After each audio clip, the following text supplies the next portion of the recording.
Welcome to another episode of Reseller Evolution. I'm Scott. I'm Carl. How's it going, Carl? Good. And how are you? Good. Good. Pretty good. Oh, that's good.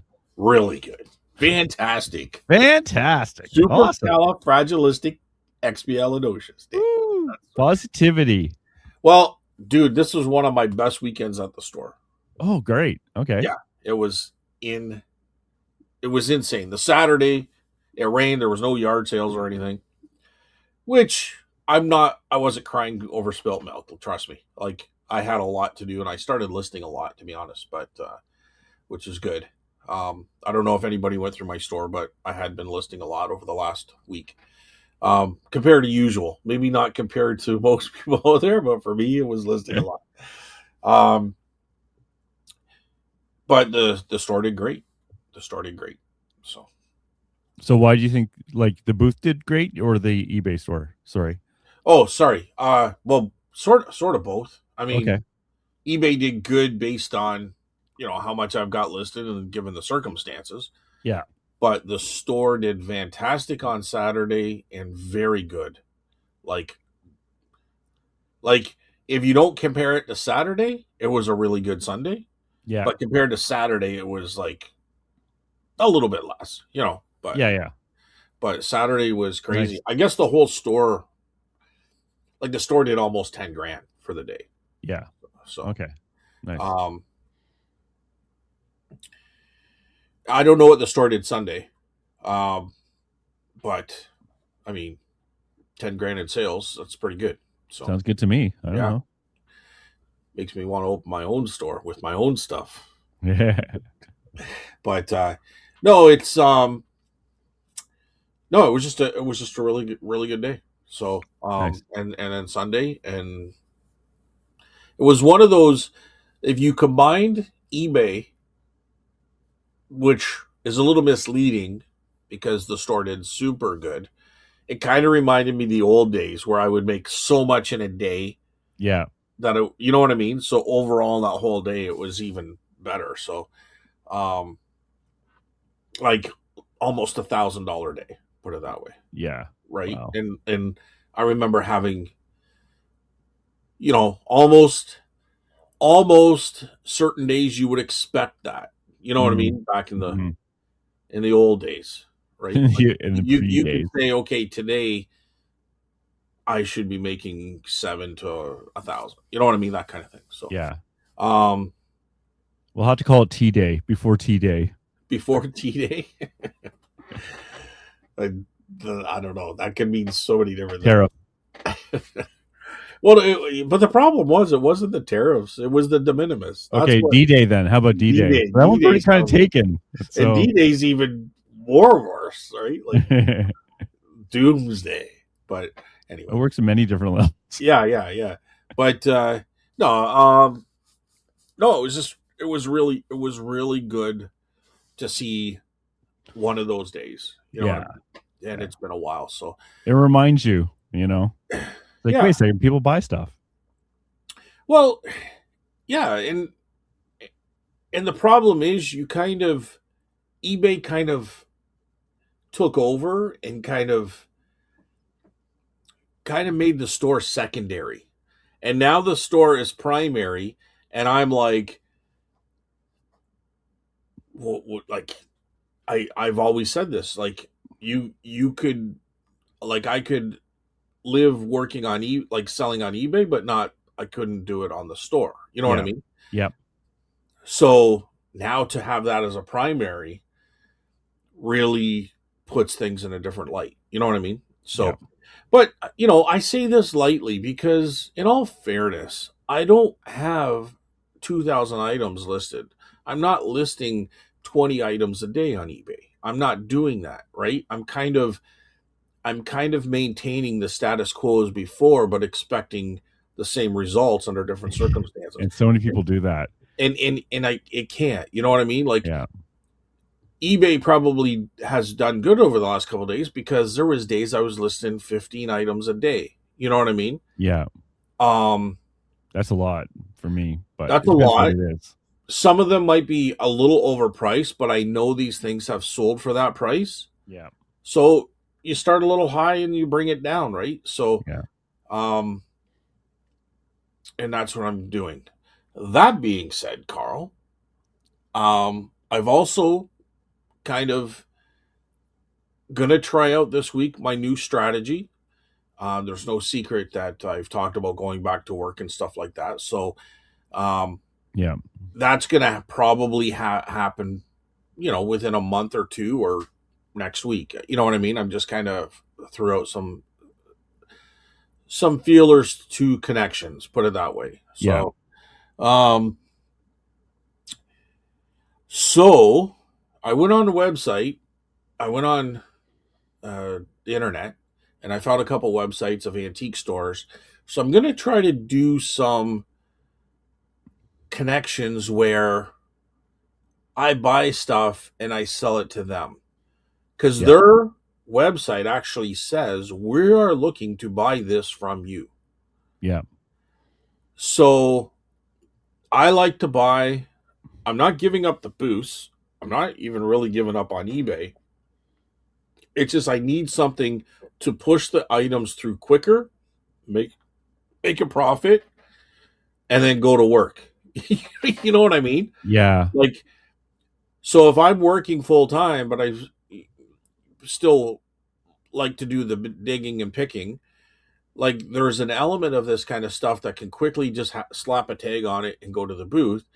And then there's a lot of stuff that takes time to list and they're not going to sell to the booth as good or as quickly. I want to be able to take them out of the booth and then take them somewhere for a profit. Does that Yeah. make sense? Yeah. It's just another pillar, right? Like Yeah. Like, you want. look at, for instance, I bought a bunch of trains. They're good trains, they're Roco and all this kind of stuff, but I have to test them. I got to clean them. I got to look for little pieces that may be broken Yes. off that I don't know about. To me, they look fine, but if you compare them, then it takes time to do all this. You got to test Tell them me and all about this it. other stuff. Yeah. So I've already made my profit back on that train buy. I have tons of trains. They're in the box. What if I just take it to them? They're asking for toy train stuff. What are they going to give me? Maybe there's $1,500 worth of stuff left. Maybe 2 grand. I don't know. I have to figure it all out. But if they give me even $500-600, it's all profit, and I don't have to worry about it. It's out of my hair, and I can move on to other stuff. Especially as you have less time if and when you go back to Right. full time work, right? Yeah, I have tons of sterling silver rings, which if I were to put in my booth, I'd probably put anywhere from maybe 25 to 30 to 65, maybe even to 100 if they got a really nice stone in them or something. Well, they're saying we are looking specifically, one of our major, like they even emphasize it in its own bracket, that we are looking for sterling gold and cosmetic jewelry. And it's a big demand for us right now. So we're looking. So I have, let's just say I have at least 100 sterling rings that are really good. Like they're old and they've Yeah. got like stones in them and they're in good shape. Yeah. I was actually picking them to sending them to put on eBay. Well, okay, let's just say there's 100 and I average $15 a ring. Yeah. Is that too high? Well, I don't know. The average ring just in sterling itself is $10, 9 to Yeah. $10 Yeah. just in the weight. So adding another $5 on it, that's $1,500. I don't have, and I might have $100 invested in these rings. They were just in boxes that I pulled apart. You know what I mean? Yeah. Yeah. Because No. people didn't really see value in sterling before. So I got tons of sterling. Yeah. No, this is like good because it's like now you can make room, but also if it's going to sit there for another 5 years, right? Like it's kind Yeah, of like or your example of like the storage units. Like if it's just sitting there, it's kind of wasting money. Maybe not well, directly in rent, but in terms of like what you could do with that cash if you had it. I went to McDonald's and I took them to our train and I said, "Would you give me a Big Mac combo?" Yeah, And we're they not quite there yet. said no. So I want to pay in silver. I got a toy soldier or a train. You decide, but I want the Big Mac combo, large size. No, but the You yeah, know, like what you're it's a talking about is legit, right? Like it yeah, is people, you know, we've been on the other side where we would love to have someone looking for us for stuff, quality stuff, right? yeah, Because there's a lot of, you know, experience and time in that. So if you're willing to, if you're happy with the price that they give you, then, you know, it's all good. yeah. And if it's all profit, like Yeah. yeah, I've already tried them in the booth. They didn't work in the booth. The trains, I sold a couple, but they took up a lot of space based on how much they were selling. The You display know, was nice though. display it looked good, It looked good. but and now that I took them out, Steph goes, "Oh, you know what? There was somebody over here looking for trains." Yeah. I'm Well, like, "Of too course they late. are." Too late. Yeah. Well, that's exactly what I said. You snooze, you lose. I'm moved on. I've taken them out now. But and I put a couple of different ones that I didn't have in the booth. You can see them on my eBay store. They're LGB, but they're large G scale, and I've listed one for like 550 and the other one for 399 or something like that. And if they don't sell, I'm already in the profits for all that stuff too. And if they don't sell, I'll if this guy's reasonable on this, I'll take them to him, Yeah. No, right? it's good. So their Because website worked. what's that? Their website works. Well, their website worked 100%. I have to Um, copy it. and and I mean, and, like, and get not only inspiration from it. that, like I'm hoping this could be like a business transaction going forward. You know what I mean? No, they would love that too, right? I Like, would think, I would think oh, so. I just like to point out that I just sold something. Oh, nice. So, yes. I wish I had the dinger on though, because that would Well, be I nice. shut my dinger off too. That's why you didn't hear my pre-show sale. What did you sell, Carl? Tarot cards. Oh, okay. Those are tarot cards that never sold in the booth, and I was like, bugger it, and brought them all home, and now they sell online Yeah, for more than I was asking in the booth. So, nice. anyways, sorry to distract. Oh, I sold a Kate Bush cassette tape this morning.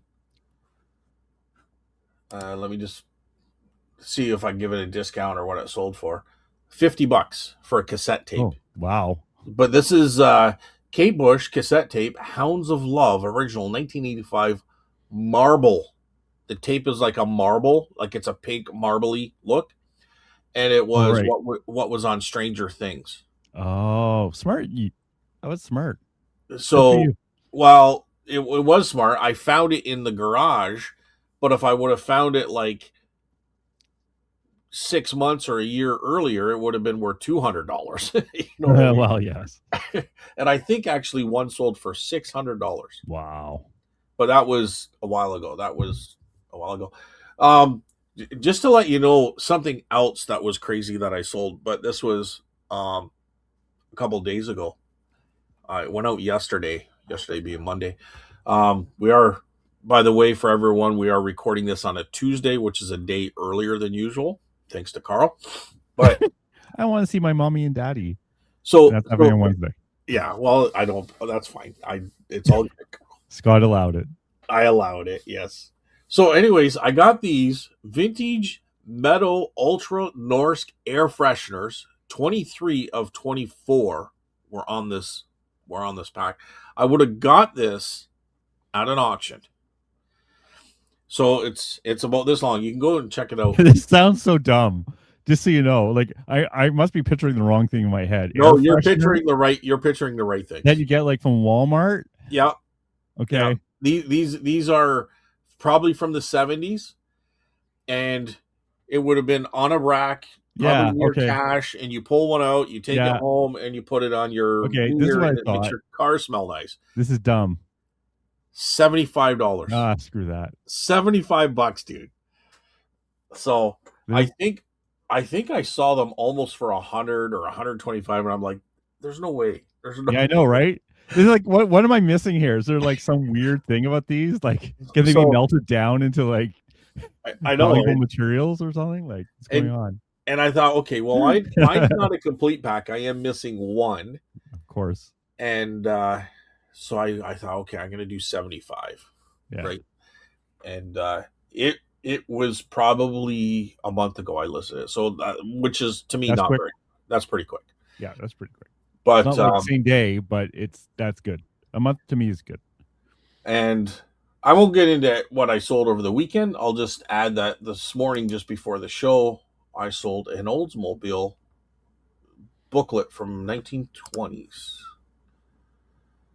1922 Oldsmobile 4 model 43A original parts book. So, and it was coming loose on the spine. Oh, okay. 34.95. But My anyway, tarot cards were just 20, so not that much, but yeah, well, better than zero. better than zero. And where's your US or Canada? Oh, I didn't even look. Like I think I've been selling a everything lot of magazines. A lot of those have been going to the United States, but everything I mentioned is going to the US except for the Cape Bush. It's going to BC, but no, it's Canada. it's Canada. Yeah, but I've been selling a lot of international for some reason. But Just not. probably like those tarot cards, it's expedited light. That's what my Cape Bush was. Well, I see an N for the postal code, and I see a V for the postal code, which is always a little scary. So we'll see how much it actually costs. But I upped all my shipping charges, so I think I should be okay. You should be okay. Well, if it's Canada and expedited light, it doesn't matter where it's going. The tarot cards actually probably go over that. Even though they raised it a bit.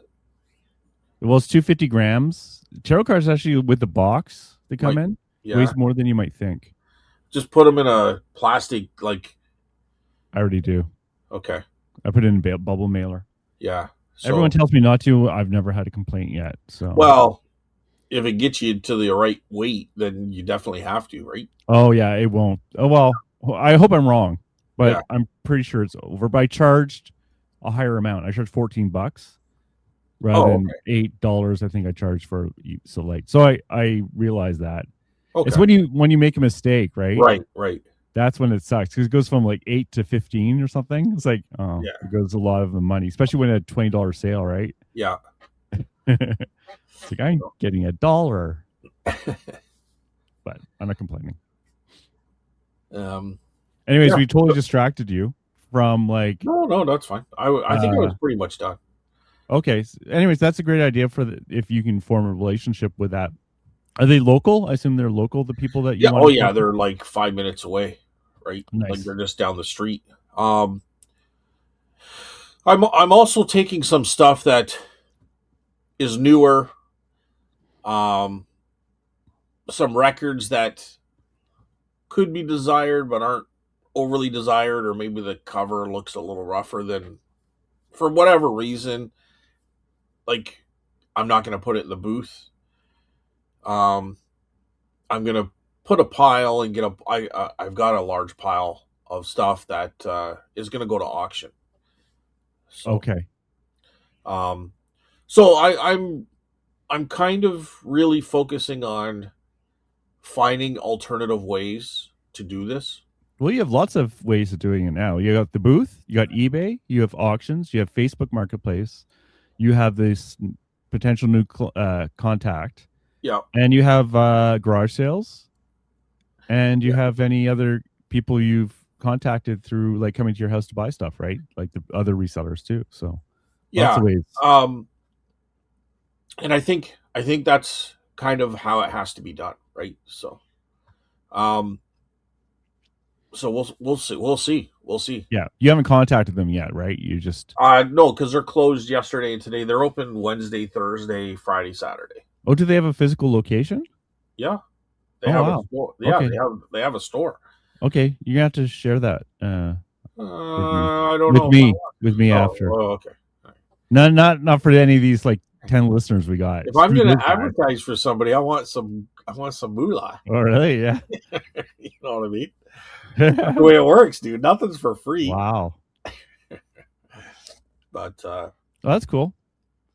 I like having the website myself. Like that I mentioned the Barbie dolls, Yeah. and I sent them an offer. They just replied this morning, And what so would they say? they they still seem very interested in selling. So they didn't mention my price or anything. I wasn't shocked to hear from them because I find that often is like people will disappear. Like Yeah. you're contacting and they'll disappear for like 3 months, like 4 months, Yeah. and then so I don't, They couldn't get a better price. who knows? Yeah. Well, I I do. offered a good price, right? I didn't I offer know. nothing. I know. Shut up. You said who knows? And I'm like, I do. So I would come in a little bit lower. Yeah, not good. I honor my honor. Well, Anyways, we'll see. We'll see. They didn't say yes or no. I right. just before the show, I was checking for your email for like StreamYard, and it came in at that point. So I haven't even really read it. I just saw that they're like still interested, and but I didn't even read the whole email. So. Like I would like to hear people in the chats. What would you do in this situation? Would you honor what you've already talked about, or because it's been such a long time, you would say I'd have to reevaluate my position has changed. True. It's been about 3 weeks, maybe 4. It's not like I don't know. I think they ghosted you for 4 weeks, and you probably went 2 weeks before that. I think it's been a little longer. You're right, Scott. Screw these guys. Yeah, screw them. It ghost them for 3 weeks. See how they feel. Well, I wouldn't ghost them. I would. I don't know. I don't know what you. But say how many Barbies were there? Like, actually, it wasn't really the Barbies. It's some of the clothing.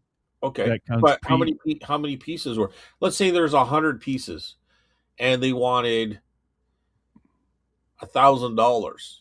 Like that's what you offered them. I'm not saying that's the right number. I'm just saying I might come in around like 800. Right. Like, you know what I mean? They didn't give me a price. I never get a price. Like your thing where you get offer prices. That never happens to me in these situations. Well, because the word's out that I'm going to lowball my price, so they try to hit me hard first. Oh, smart. Yeah, the word's out. They know the vibe. Okay, I know what this guy's coming in at. I better like say the price first. That's what happens. Well, this is quality stuff that they want to sell me, so it's not a lot of filler. You know what I mean? I think I'm a weirdo. Don't get me wrong. I think I'm the only guy in the history of YouTube podcasts or whatever said that I don't mind saying the price first. I've said this for years, and I stick by it. You put a base in, right? I'll put a base in, especially when they're like collectors, and they see sparks in their eyes of their they think, oh, they got gold. Their price guides, from 5 years ago when things were hot. 100%. I'm gonna come in. What do you want for 1,000 pieces? I got $300. What? Well, tell me, what am I missing here? It's Barbies. Barbies are like overproduced. What am I missing? You educate me here. Yeah. And they will. And then, well, okay, we'll take that one away because I'm not paying $1,000 for that one doll.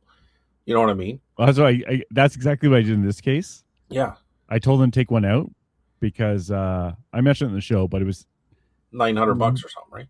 It depends on which version it is. Yeah. It could be like $50 or $900. So it's like, I said, I'm not comfortable figuring out that. So let's just take that out of the lot. Because they know what it is. It's not like it's getting snuck in or somewhere. Yeah. And then we'll see how it goes. And then we can talk about that stuff again, right? I know you don't feel that way. I feel very differently, but I'd like to hear what other commenters, other listeners think in the comments on that as well. Yeah. I've been saying no a lot. Like I had people come in this weekend. Like every weekend I'm at the booth, people come in to sell me stuff. And I had to say no a couple times. Like once a person's like, I got a car full of VHS tapes. And I said, any horror? And they went, no. I said, okay, then no. Well, I would have still took a look because if they're sealed, like there could be some sealed ones in there. Yeah, I honestly just didn't want to deal with VHS tapes, to be honest. I don't blame you, for sure. If there's horror ones in there, then you'd have to. You might, the chances are you're going to find stuff. But if there's not horror, I understand. It depends on the mood. But. Yeah, I took all of my DVDs out of the booth, actually. Because they were not selling at a rate that justified the amount of work that was required or space they took for your DVDs. Yeah, because people would look, hey, do you have this? Do you have that? And they're in awkward spots. And like here, And they and then weren't after horror. half an hour in the booth, it's like, here's $2 if I'm lucky. Yeah, and they weren't horror. Yeah, they weren't horror. So what did I tell you? You said horror. I know. Yeah, they have to be horror, dude. Well, I sold a bunch, but not nearly enough to justify. Like, let's be honest, I pay less than a quarter a DVD, right? But if they don't sell, they don't sell. Yeah, yeah. A few sold, but I just took them out. And the last thing I want to do is replace them with VHS tapes. I do have VHS tapes, but I got them for free. Yeah. So. And VHS tapes could be sci-fi, could be okay. Yeah. If they're old from the 80s, like even big box stuff, like people collect a big box and all that kind of stuff. So there might have been good stuff there, but I was like, if they're like 70s, 80s, non-horror VHS, I'd still take a look at them. But if they're like, 1990, like they'd have to be sealed Jurassic Park or The Amazing Spider-Man with Tobey Maguire before I'd be interested. You know what I mean? And they'd have to be sealed. There might have been value there. Like I said, I just wasn't in the mood to deal with that. To be honest, like I have a lot of stuff, and VHS takes up a lot of room. So I didn't want to. I didn't want to. So you can make as much excuses as you want. The bottom line is you didn't want it. I didn't want it. And then what else? Someone was going to throw some Penthouse, so they might be back and just give them to me pretty well. They're 1970s. Like last thing I need is more Penthouse magazines. Yeah, I know. What else? They don't move like they used to. No. Actually, I have some Playboys I found in the shed. 50. If there's 100, I wouldn't be surprised, but I'm going to say at least 50, and they were all late 60s, 70s, and some 80s. Okay, that's good. Well, 80s. Well, there might be like a key issue in the 80s, but in the 70s there is a key issue, but it's still only worth $40 or $50. It's not like Did you see what Donald Trump cover Playboy's going for right now? No. Like I know I've sold that for $30. I think it's in the 200s now. Oh, really? Yeah. So keep that in mind. So yeah, I haven't even gone through. You know what's bad? There's still some in the garage. Actually, probably not the best place for them, to be honest. But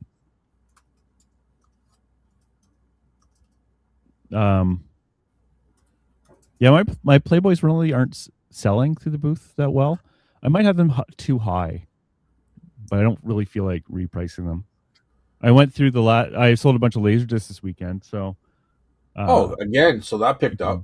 Yeah, it was an okay. It was $300 for the day, which is okay now. Like before, that would be a good day. Now it's just like it's below what I want, but still fine.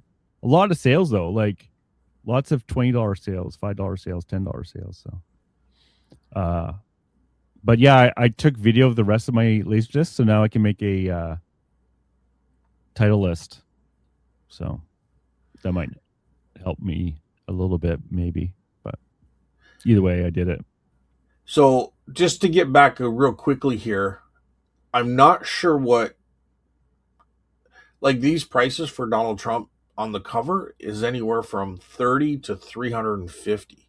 I find that's true for Playboy. His prices are it's a wide range, and I don't know why. Like I know there's conditions, right? But they don't look ever that different to me. So I don't, and it's not just that one that you're looking at. I've seen it for other ones where it's like $20 or $100. It's like, how come this one sold for 100? It's not like it's signed or anything. And like if they took the centerfolds out, maybe like I would depreciate it, but I don't know. And then there was one graded at 9.0. Yeah. It sold for $414. Yeah, grade is a different ball game. Yeah.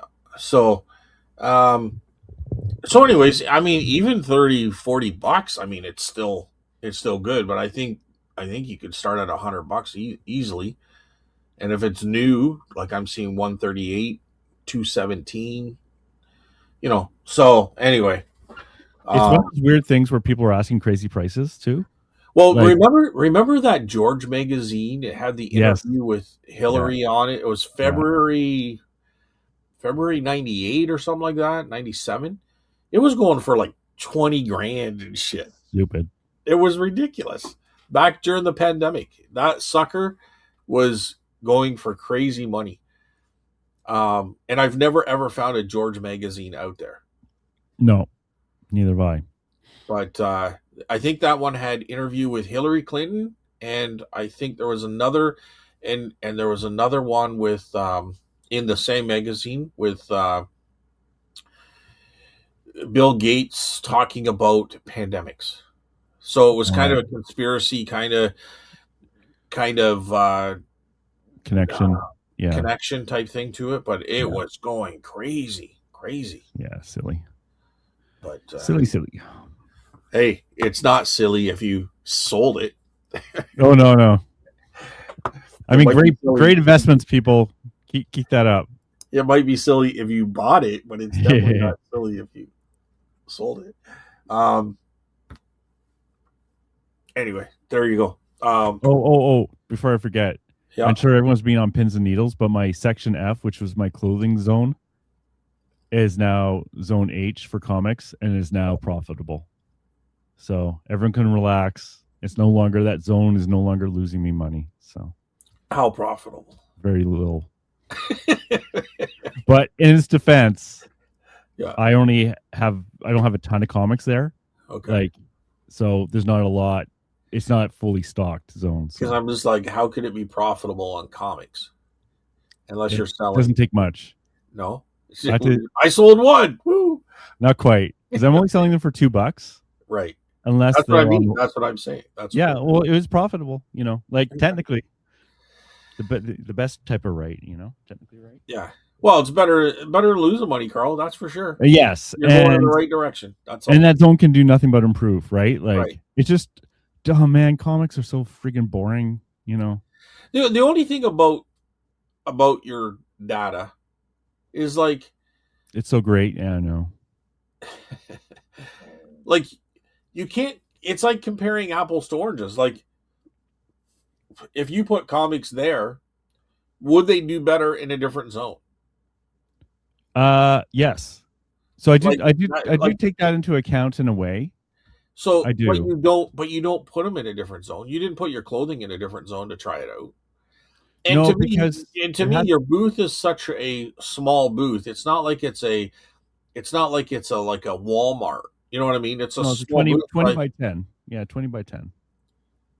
Well, which is a large booth, but it's a small area compared to a store. So what I'm saying is, I don't know if comics or clothing really requires anything other than people to buy them. You're going to see the clothing. It doesn't matter where you put it. You're going to see comics. If you're looking for comics, hey, you got any comics? Oh yeah, they're over there. You know what I mean? That's kind of why I put comics in a lower value zone, because it doesn't need to be in a high visual zone. If you look at my booth at all, right? Yeah. You'll see I have pegboard and I have comics lining the wall, right? You'll see that.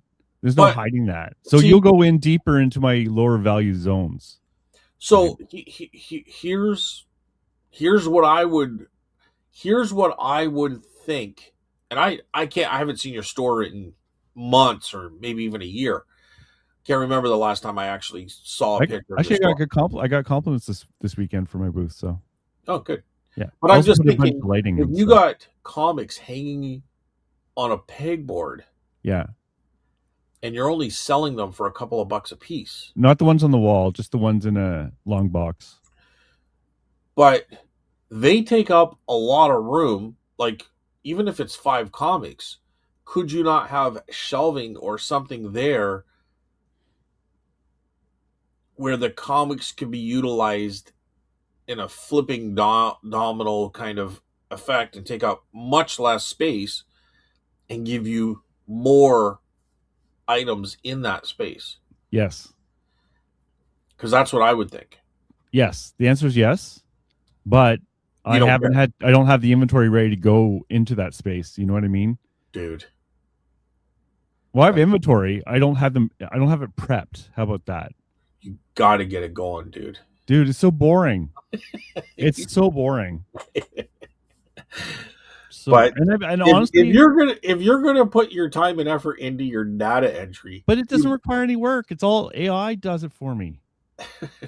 you need a robot that is going to stock your shelves then.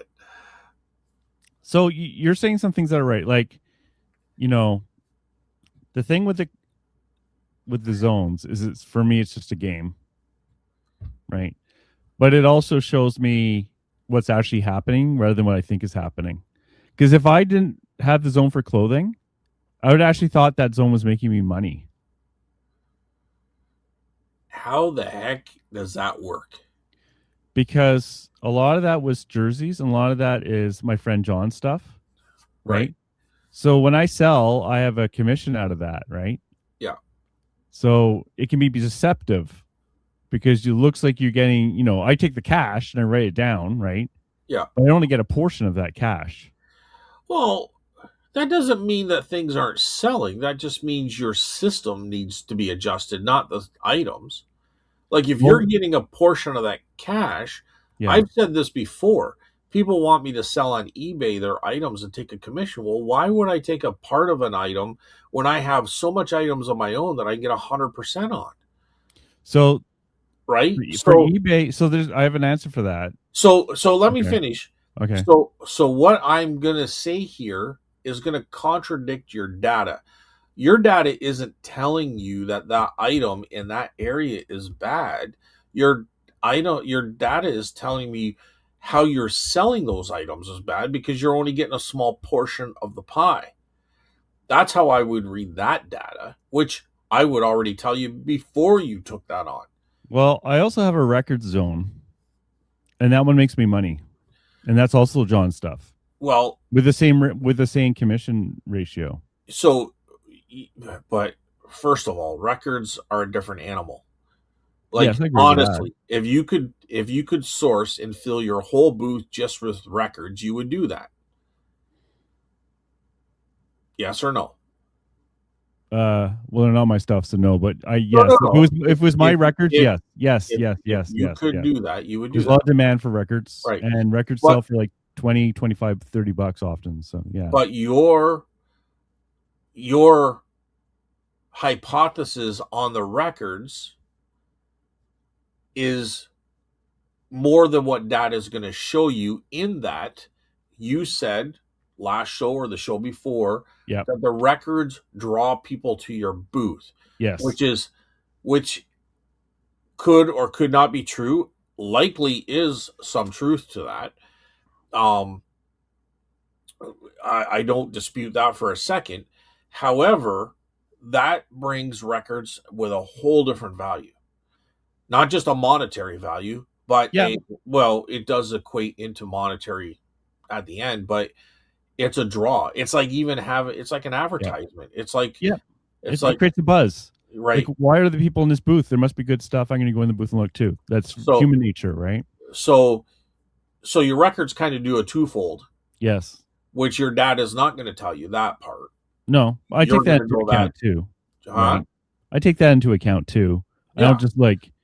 So records are a different animal. You can't really compare the two, because records are they're like right now and they have been for a long time, but records are a very collectible item, like almost really nothing else that's coming to mind right now, where you could narrow it down to a specific theme. Even toys have fallen off a little bit. Yeah. Right. But records are still remaining pretty strong. Yeah. I sell records every weekend. And like I said, when where they are as a prime spot, or not prime, but like prime -1 kind of thing. Yeah. But even then, I make enough of a profit there to justify it without even the extra buzz. The nice thing about records too is you get a lot of inventory in a small amount of space. The only issue with records 100% is it kind of kills the spot above and below a little bit. It's not completely true, but it kind of is like you can't just put it on like a bookshelf, right? It has to be on a sturdy, either like you have, where you have a custom made wooden storage thing for it, right? Yeah. Or on my case, they're all in milk crates on top of I think A it's table. 6x2 table or something like that, Yeah. right? I took that stand out Oh, did you? because pretty much all my good records, pretty much all the good records in that space have been sold. So what I'm doing with the rest of the records is taking them to auction, which I kind of mentioned earlier. Yeah. But I had a bunch of records in the garage, plus I bought 24 more when I got those swords and masks. I've now, and to be honest, I have to go back, but just by watching over the weekend, those 24 records, I think there's like 3 left. Oh, wow. Yeah. Okay, so they were good then, yeah. They sold very quickly. And some I sold for one I had $45 on, which was a Megadeth record. And the other ones I had 30, 20, 10 for 10's the lowest. But um, I put them downstairs in the downstairs booth where I didn't have records. Okay. And they sold, I think I had them in there for a week, but definitely over the weekend I sold quite a bit. But I think even a few went during the week. So um, I'd have to go back and check all the, it won't matter. But who cares? If I sold them all on the weekend, it doesn't matter either. I'm just saying that pretty much all of them sold. Like, pretty Yeah. close. Yeah, records are good. Like the nice thing about records too is, like I said, you get a lot of inventory in one spot. There's demand for them. It creates buzz, and I don't have to do anything because, like for example, this last weekend, John came over and just handed me like 15 records, right? And all I need to do is put them in that spot. That's it. There's no extra finding a spot for them or anything. You know what I mean? Like there's no Yeah. work. The only thing And, is they need to be alphabetical. the only thing about records is it's genre, it's the genre, the condition. Yeah. Those are the two major things. Yeah, and I do get a lot of questions, and I always say I don't know because I don't. So yeah, that's only negative. But as far as first press and all that kind of stuff, it's out of my knowledge or care to learn base. Yeah, and John knows all that. If they find a $500 record and they paid $30 for it, I don't care. Good for them. Yeah. And that's the other thing is John deals with all that because they're his records. So, like for me, the amount of work for the return and that spot is making money. It's totally worth it. Like I wouldn't get rid of records. Right. But you can't compare records to clothing. Like there's just no comparison. Like you can compare them, but your clothing was really just jerseys. Like it wasn't jerseys. Yeah. It wasn't clothing in the real sense of, concert shirts or I do have that stuff too. But I kept that stuff. Yeah. Yeah, like advertisements or NASCAR shirts from the 80s and stuff. Like they're different. You know what I mean? And, you don't have even like Patagonia or Woolwich. Like you don't have high brands from the vintage eras. No. You know what I mean? Which those clothing, like, dude, I probably made more in clothing this weekend than I did in records. Oh wow! If I had a lot of room and I had that stuff, yeah, yes. And don't get me wrong, Jersey did very well for me, except for the last 8 months, where they dropped off, and I know why. Because one, they were picked through already, but also John has his own booth now, right? Yeah. So a lot of the good jerseys are obviously going to go to his booth, right? Yeah. So the quality was lower, and I could see how much I was selling in a month, right? It's not like a secret. I can see. So and those that sell, right? Yeah. I can see what my net is from those, and I know how much that footprint cost me every month. And it was either break even or negative. So, I didn't like clothing. The only thing with clothing too is it's kind of bulky. And the issue with the clothing too, which is funny, is like the prices would come off, or like, oh, you had this in a large, I need an extra large. Like, with records, you don't have to worry about sizing or anything. You know what I mean? Like, Well, it's a record's a record. the way I look at it is they'll just try it on. Like this is what I Yeah. sold just on Sunday. Yeah. $20 jacket, $50 jacket, $15 jacket. That was 3 jackets on Sunday. If you have the room, good. But clothing also takes up a lot of room, right? Well, Especially jackets. here's what I did with the jackets. I just hang them from the ceiling.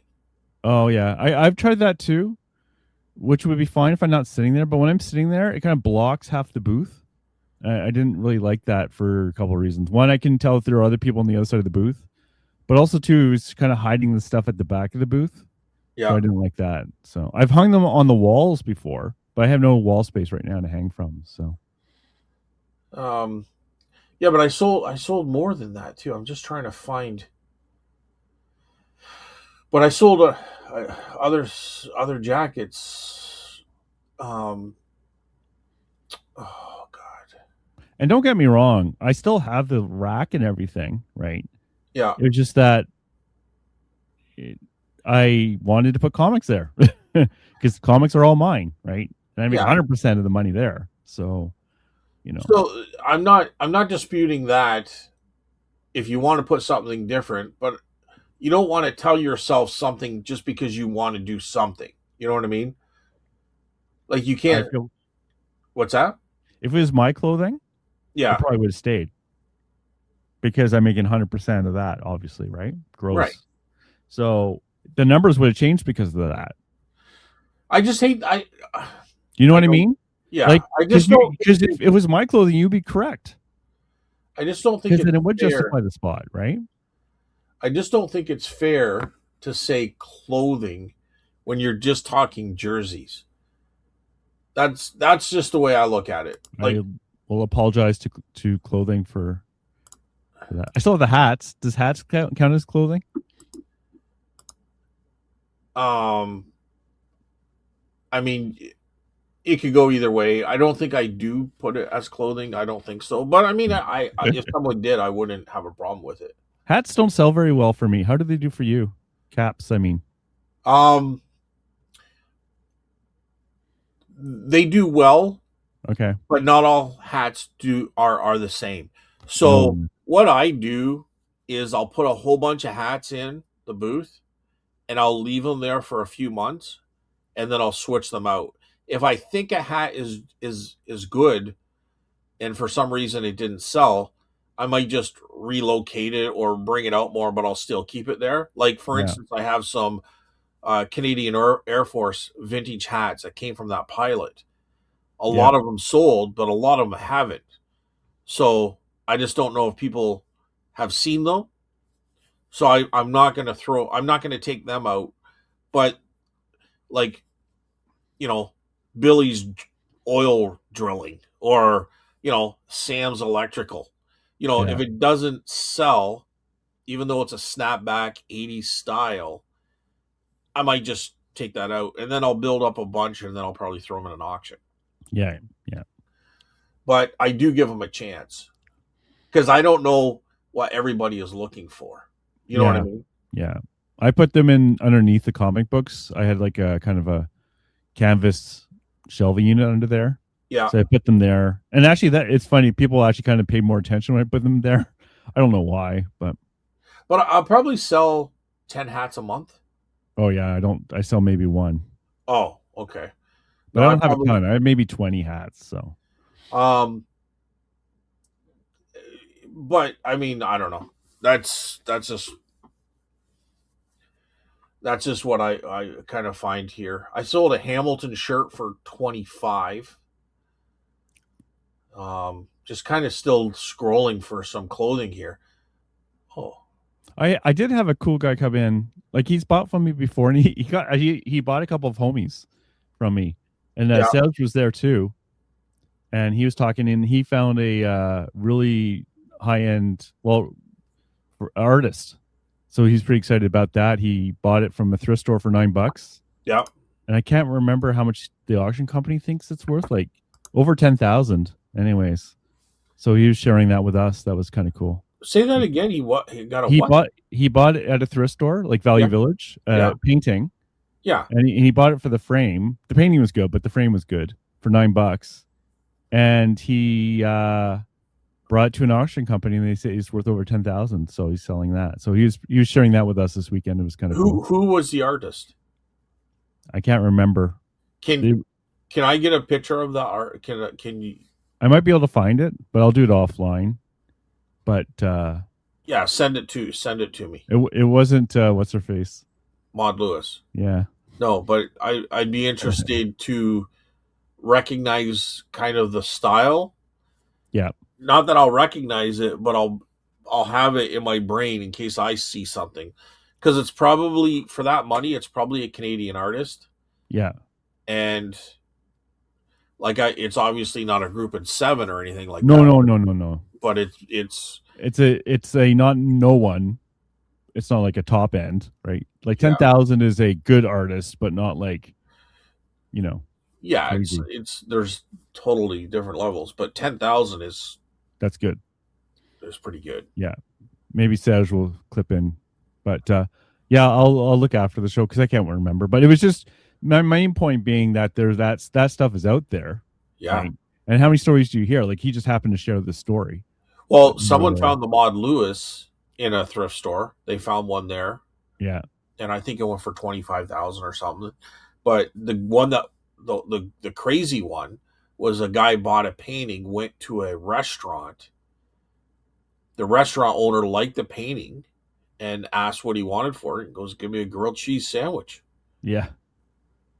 And then it hung on the wall, I guess, at the restaurant for a long time. And then they took it to Miller auction, went for $350,000 plus expensive plus buyer premium. Yeah, that's insane, right? Like, so yeah.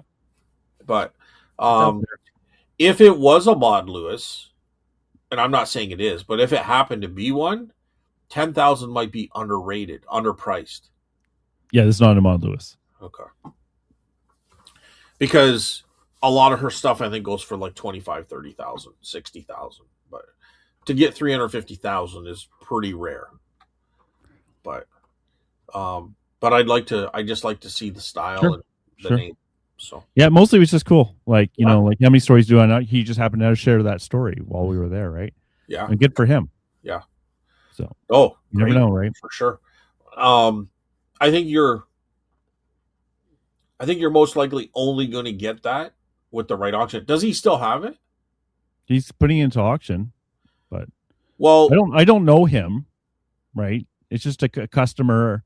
I recognized him. He'd been in before, but it's not Carver Man himself. No. I thought he said it was Carver Man. He was sitting there when the guy came in. Oh, he was sitting next to me. Yeah. Okay. Because I was going to say, if that's Carver Man, I might have an auction. Like, I could maybe get it into that auction. Yeah. Which is going to get you your best bang for your buck. No. Right? So. It was, yeah. I don't remember a lot of details, to be honest. Because if you took a $10,000 painting and you took it into a local auction, you might get $10 for it. It's got to be in the right auction. He was taking it to a proper place. Okay. Because there's forgeries out there for this artist. And they verified it. Okay. Yeah. So it's, it wasn't a simple thing, right? Yeah. And yeah, I'm sure he's paying a buyer's premium, but they authenticate it, right? So that's some of the value you get. Otherwise, you're not going to get that 10,000 or whatever he said, right? And who knows until it goes to sale what it'll actually go for, too, right? And it could go for more than 10 grand. Yeah, or less, right? Or less, so, depending what the reserve is, I guess. Do they have a reserve? I don't know. Maybe Serge remembers. Like, it wasn't like a super long conversation, right? He was just. Yeah. Well, sharing. We're going to make it one, Carl. I can make things up if you want. You can make it a super long. You got it from an attic, and like the place is falling apart, and there's like a ghost in the corner, and he had to go up creepy stairs to get to it. And, Are you being serious? And still had the Value Village sticker on it, $8.99. from 30 years ago. Oh my god, Carl, I think you're lying. Uh, I also put lights in this weekend, and it looks so much nicer with lights. I went and got a bunch of like these. I went to IKEA. Yeah. And I got these little clamp-on lights. You know, like the kind of like what do they call the dog ear clamps? I guess those clips. Yeah. And I put it all along the top, and like it has a long tube, and you can move the light to where you want to point it to. It looks great. Did you remember to unplug them? I did. Yeah. Okay. Yeah. It's okay. You don't want any problems. No. But we've already discussed this. Yeah. Yeah. But it makes things look so good. Oh, right? for sure. For sure. So very good. And you got to a different topic, so you switched topics. So that was good. That was a good yeah, segue. Let's keep moving. Enough of this painting. It's not my $10,000. I didn't go garage selling this weekend. I'm not going to do any. Well, actually, that's a lie. This coming weekend is the one in Orleans where I live. Oh, so I'll do that one. Yeah. But the last thing I freaking need. Do me a favor, Carl. Do yourself a favor. Here we go. Get out at 6:30 a.m. You're going to drive around and you're going to see nothing, but you're looking for that 1 or 2 yard sales that you get there first. Just try it. Just because it's in your home. Everyone else, you can get there at 9 o'clock. I don't care. Try getting out and start driving around looking for these yard sales at 6:30. Well, the good bad thing is the booth on Sundays have trained me a little bit for potentially getting up earlier. Okay. Because I have to get up at 6:15 to get to the market for 8. Oh. So, okay. Yeah. 6:15 is fine. Just shower the night before. Can you put this on hold for a second? I just got to answer a call. Yeah. Sorry. All right. Yeah. So lighting definitely will make your booth better. It looks cool. Yeah. And like I said, I got compliments on it this weekend. So that's good too. It's you can walk around it without like tripping over stuff, unlike my home. So. Alrighty. So what else, Carl? Anything else? Not much. Like, my plan now is I want some more valuable stuff in some of the areas. So I'm thinking watches, fountain pens, cameras. To get those, I know what you have to do. Get out to the yard sales early. Oh, that's what we were talking about. Yeah. Anyway. Cameras are good, but I have a big backlog of them. Actually, I didn't even look. I'll have to look and see where I'm going to go yard selling this week if I go. Yeah, I don't know. I actually got a cool folding one the other day. If it doesn't rain, I'll be going. What's that? I actually got a cool folding one the other day. Folding camera. It's Bessie. Old school folding, with the accordion style. Yep. So how if you were to put that in your booth, how would you display it? That's a good question. Like I pull them out. I show I would definitely pull it out. Yeah. Like for people who can't see, obviously, it's in a vintage brown leather casing. Yeah. And the black camera's, inside of it. Yeah, no, I would display it.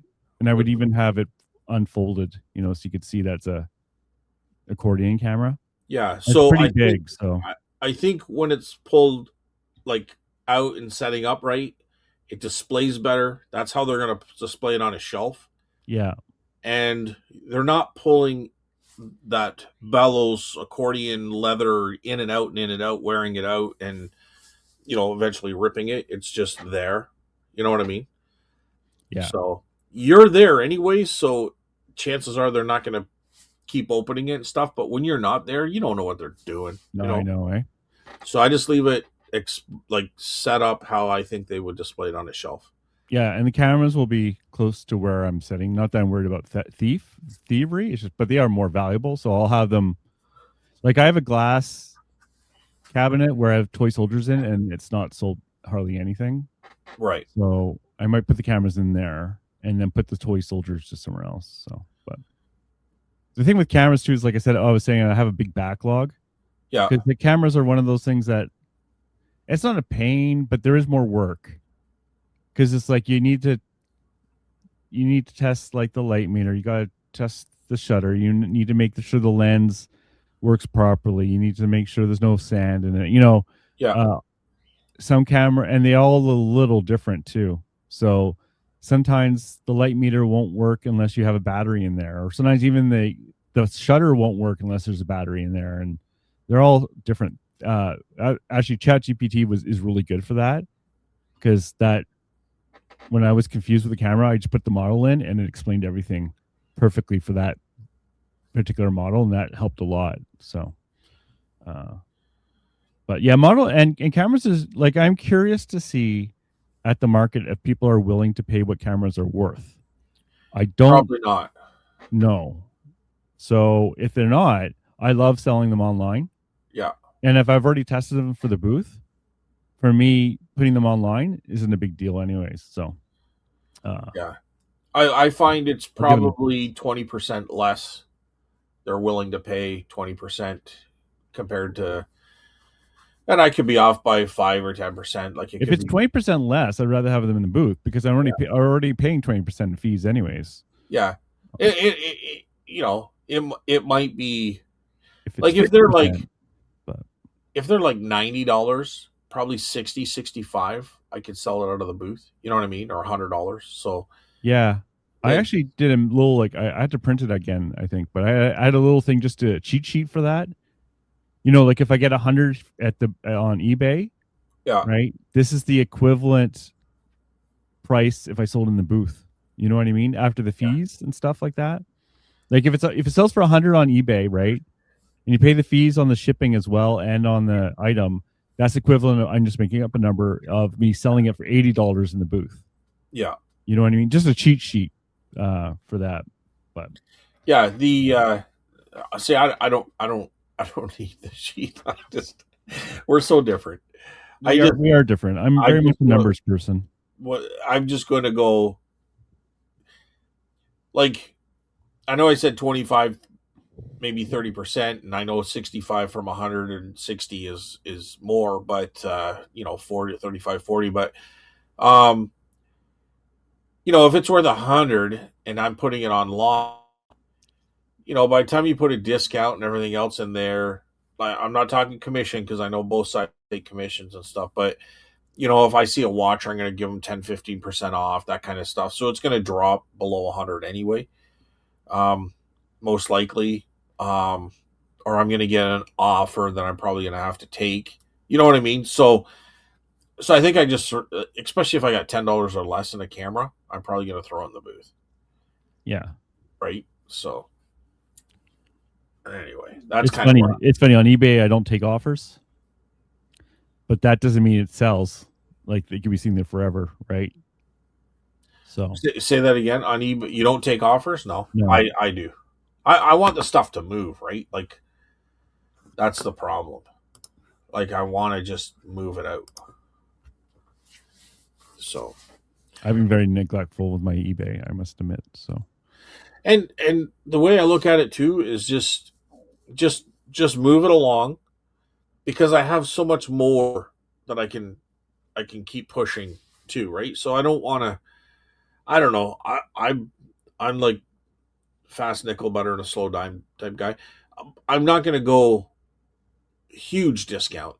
You know what I mean? Like, if I'm asking, I don't know, for 50 and somebody offers me 25, I'm not going to take that. You know what I mean? yeah. But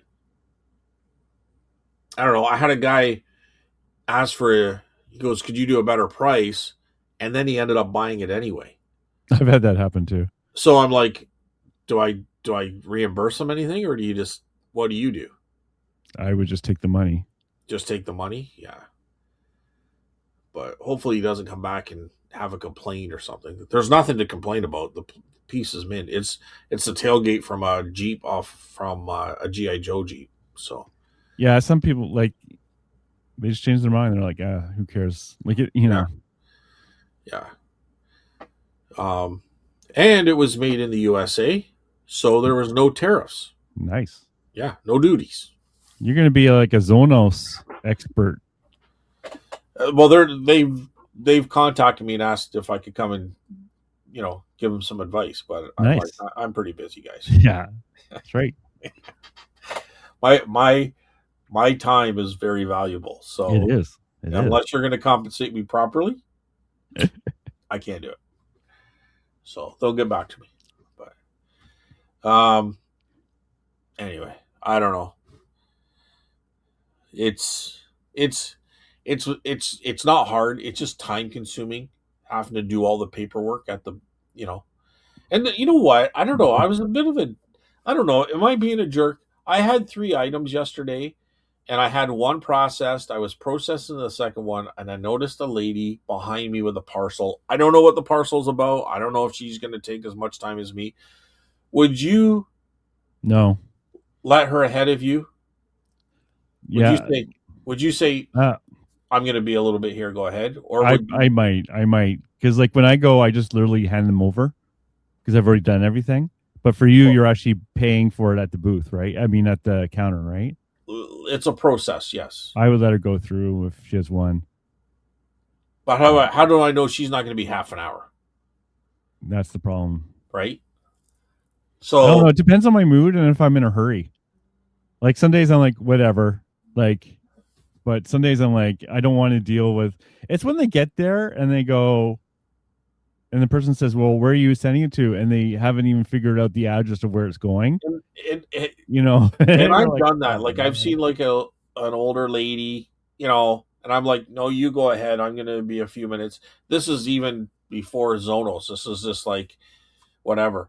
Um, like I might have 20 parcels that they have to go through or something right back in the day. But and then they get up there and they got a gazillion questions Yes. and I'm like, oh Oh my my god, why did god. I do this? Why did I do this? But yeah, I don't know. It's just that's I just have I have been rude before to grandma I I I because when I don't was working, right, I would go during my lunch hour to drop off at Shoppers Drug Mart my packages. yeah. I don't have a lot of time, and the woman in front of me gets to the front and say, "Oh, I've never used the post office before." I know. And she was talking, and like they finished the transaction, and she's talking, talking, talking. I just went next to her and put my items down because it's like, Dudette, like I gotta go, Yeah. and you can talk to this guy after, but you're holding back a line so you can socialize. It's Yeah. like I have sympathy, but at the same time, I gotta go, right? Like, so like that was one of the things I loved about chit chats when I used to go, is you don't even need to chit chat with them at all. They Yeah. have they have bins. You put the items in the bins, and you go, right? Yeah. And with Canada Post, since I paid in advance, I can literally hand them over because I never bother getting anything scanned. Like I never get anything scanned at UPS. I never get anything scanned at the Canada Post. I've never had anything go missing. Right. Right. So I wait for the scan. I see, do. I don't. It's never. I've never, like I said, it never had anything disappear. I've even left it there and left. Yeah. Right. Yeah.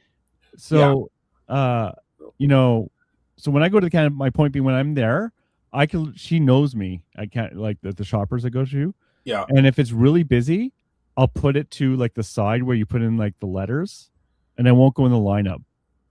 But 90% of the time, I just go in the lineup and just hand it to her anyways because I'm not in a hurry.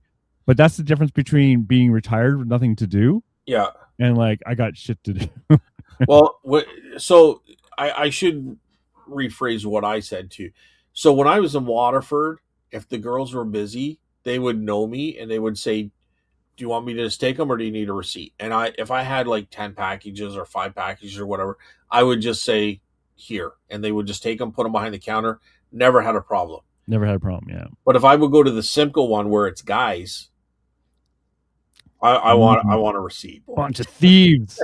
No. I don't think that at all. I just think guys get more distracted. They're They less do. Yeah. they're less efficient. Like I think women are more efficient. I don't know, but guys like they might. Hey, let's play basketball with this parcel. I don't know what's going on. Right? Never had a problem, but it's like Tim Hortons. You know you're gonna if it's just Oh my boys god. working behind the counter. You know you're waiting for your coffee Oh because my they're god. talking about sports or something. I have So first like, world problems. I keep getting my fast food orders screwed up, and I was so upset. And when we went to Swiss LA, totally this is a total aside. Swiss LA, right?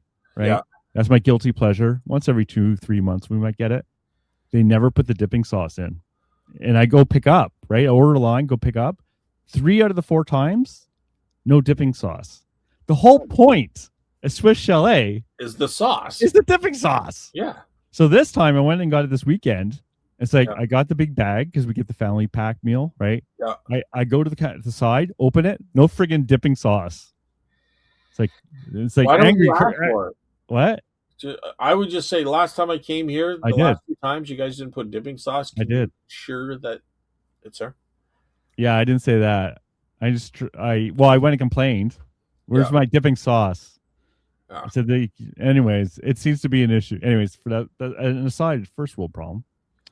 But wow. What were we talking about? What the hell? Oh yeah. So for the Canada Post, like I said, I've never had anything disappear, so I don't care about the scan. I don't even wait.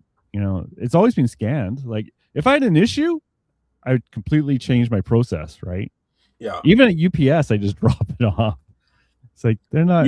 UPS is a little corner store, so I always make sure they scan it. I just need to see it scanned, and they say, okay. So just, no problems, and they say no problems. I say good, okay. I did that for FedEx when it's like because they're FedEx, it's in home hardware, and I don't know about your home hardwares, but our home hardwares are always a little weird. Ours is Staples. Well, you have Staples too, but I go to a home hardware that happens to have it. Well, the Staples is run by young people, and the counter is accessible by just the public. So if they were to be distracted or turn around, anybody could grab those packages. So I want it scanned with a receipt. Yeah. Because if it goes missing, which it never has, but if it did, I need proof. Well, like I said, if it's a valuable item, I'd get it scanned. Yeah. Like over $200. Well, and usually if it went FedEx, it's because it is valuable and big and probably bulky and costs a lot to go Canada Post. FedEx is weird. Like once in a blue moon, it's worth going there. Yeah. But like that's probably 1 out of every 50 packages, maybe. Like, yeah. I don't even bother with FedEx. UPS I will do once in a while. UPS can be cheaper sometimes. Yeah. If it's just $1 difference and I'm already having to go to Canada Post, it's right. I'll just go to Canada Post. But no, I agree. Hey, I got my top rated seller back on eBay this morning. That was exciting. I didn't know you didn't have it. I lost it because I used to sell .com and I moved everything over. So my .com sales obviously crashed. Right. And you have to have a certain amount of sales to be top seller. So I lost it and gained it back this morning on .ca. So I guess. Do you think that affected sales? No. I don't think people give it a crap, to be honest. Well, I'm wondering if it affects the algorithm. Like, does eBay push your items out more of a top-rated seller? All I know is it affects your fees. I know what I've done. I stopped promoted listings. And how's that going? It's hard to say whether I'd have more sales with it, but I don't think I have significantly less, although I'm listed more. So yeah, that's the issue with all this stuff. It's hard to figure that out. Yeah. So if you want to ask me if I'm happy with it, the results, I'm going to say I have to be, right? Even if I'm making less sales, there's not all these stupid fees coming off months later. You know what I mean? Like it's. Oh, they don't charge you until later? I don't know what they do. Like they charge, and all of a sudden I get a charge from something that happened like 3 weeks ago. The only thing that happens to me is for like postage. Well, that might be what it's for, but I don't know. I felt like I've already paid enough fees on an item. Why am I paying more a month later? But so I feel satisfied that way. Like there's you giving them less money, that's kind of good. It's probably affecting it, but I don't think to the extent where I'd want to do it and lose more money. You know what I mean? Because let's face it, we're already losing on the de minimis on some issues anyways, right? Like anything. Like if I have a Japanese mask in the title, I can't put made in America, you know, right? Like, or what was the other, what was the other listing? I'll look real quick. Oh yeah. I think it was the Luxman. I put in a Luxman radio.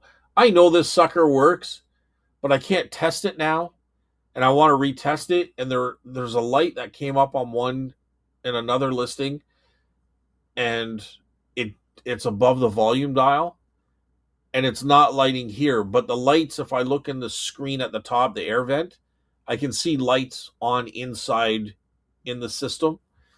So it's probably a $500-600 amplifier, but I had to That's put annoying. untested parts and repair, and I put $300. Anyways, regardless, it is a made in Japan item. Okay. So do I put made in America? Made in the No. US? No. No. I put made in Japan. Right? So that's gonna, if it sells, I got 300 on it. Let's say it sells for 300. I'm probably paying $30 in duties. Plus it's probably $40 by the time it's done. Okay, so you're gonna ship that yourself with the Canada Post. Well, yeah, yeah. If it goes to the U.S., if somebody buys it in Canada, it's a whole who cares then, right? Yeah. It's a different ballgame. I did charge $30 shipping, which it's probably going to cost maybe a little more. It's quite heavy. Yeah, amps are pretty big. So, although these ones are a little thinner, but it's got weight to it. It's like the size of a DVD VCR combo, which I have also listed one of those for 150. I So could have sold my Laserdisc player, assuming it works, like 5 times over now. People are always asking for them and then looking for the Laserdiscs, but yeah, I don't feel like dealing with it. So screw those guys. yeah, 125 I have on the Panasonic DMR ES35V VHS VCR DVD recorder. No remote. No remote. But it works good. And do you want to know where that one was made, Carl? Korea. Malaysia. Oh. I didn't even look. That might have been. I might have to go check that out. Because I might have put sold similar from someone else's.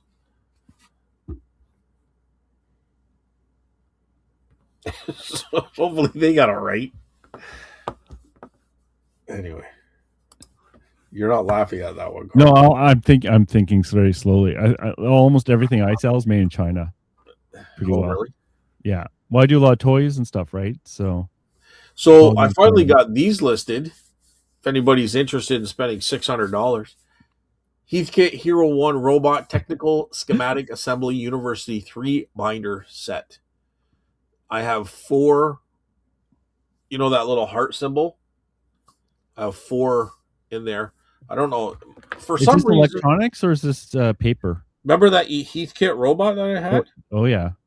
Well, these are the schematic. So there's 3 binders. They're all the same binder, and they all 3 of them have different sections of the robot, but it's all schematics. And it says University of Waterloo. So the university probably bought that robot, and part of a robotics class or some sort of course, they were analyzing and breaking it all down and learning about the robotics. So this would be like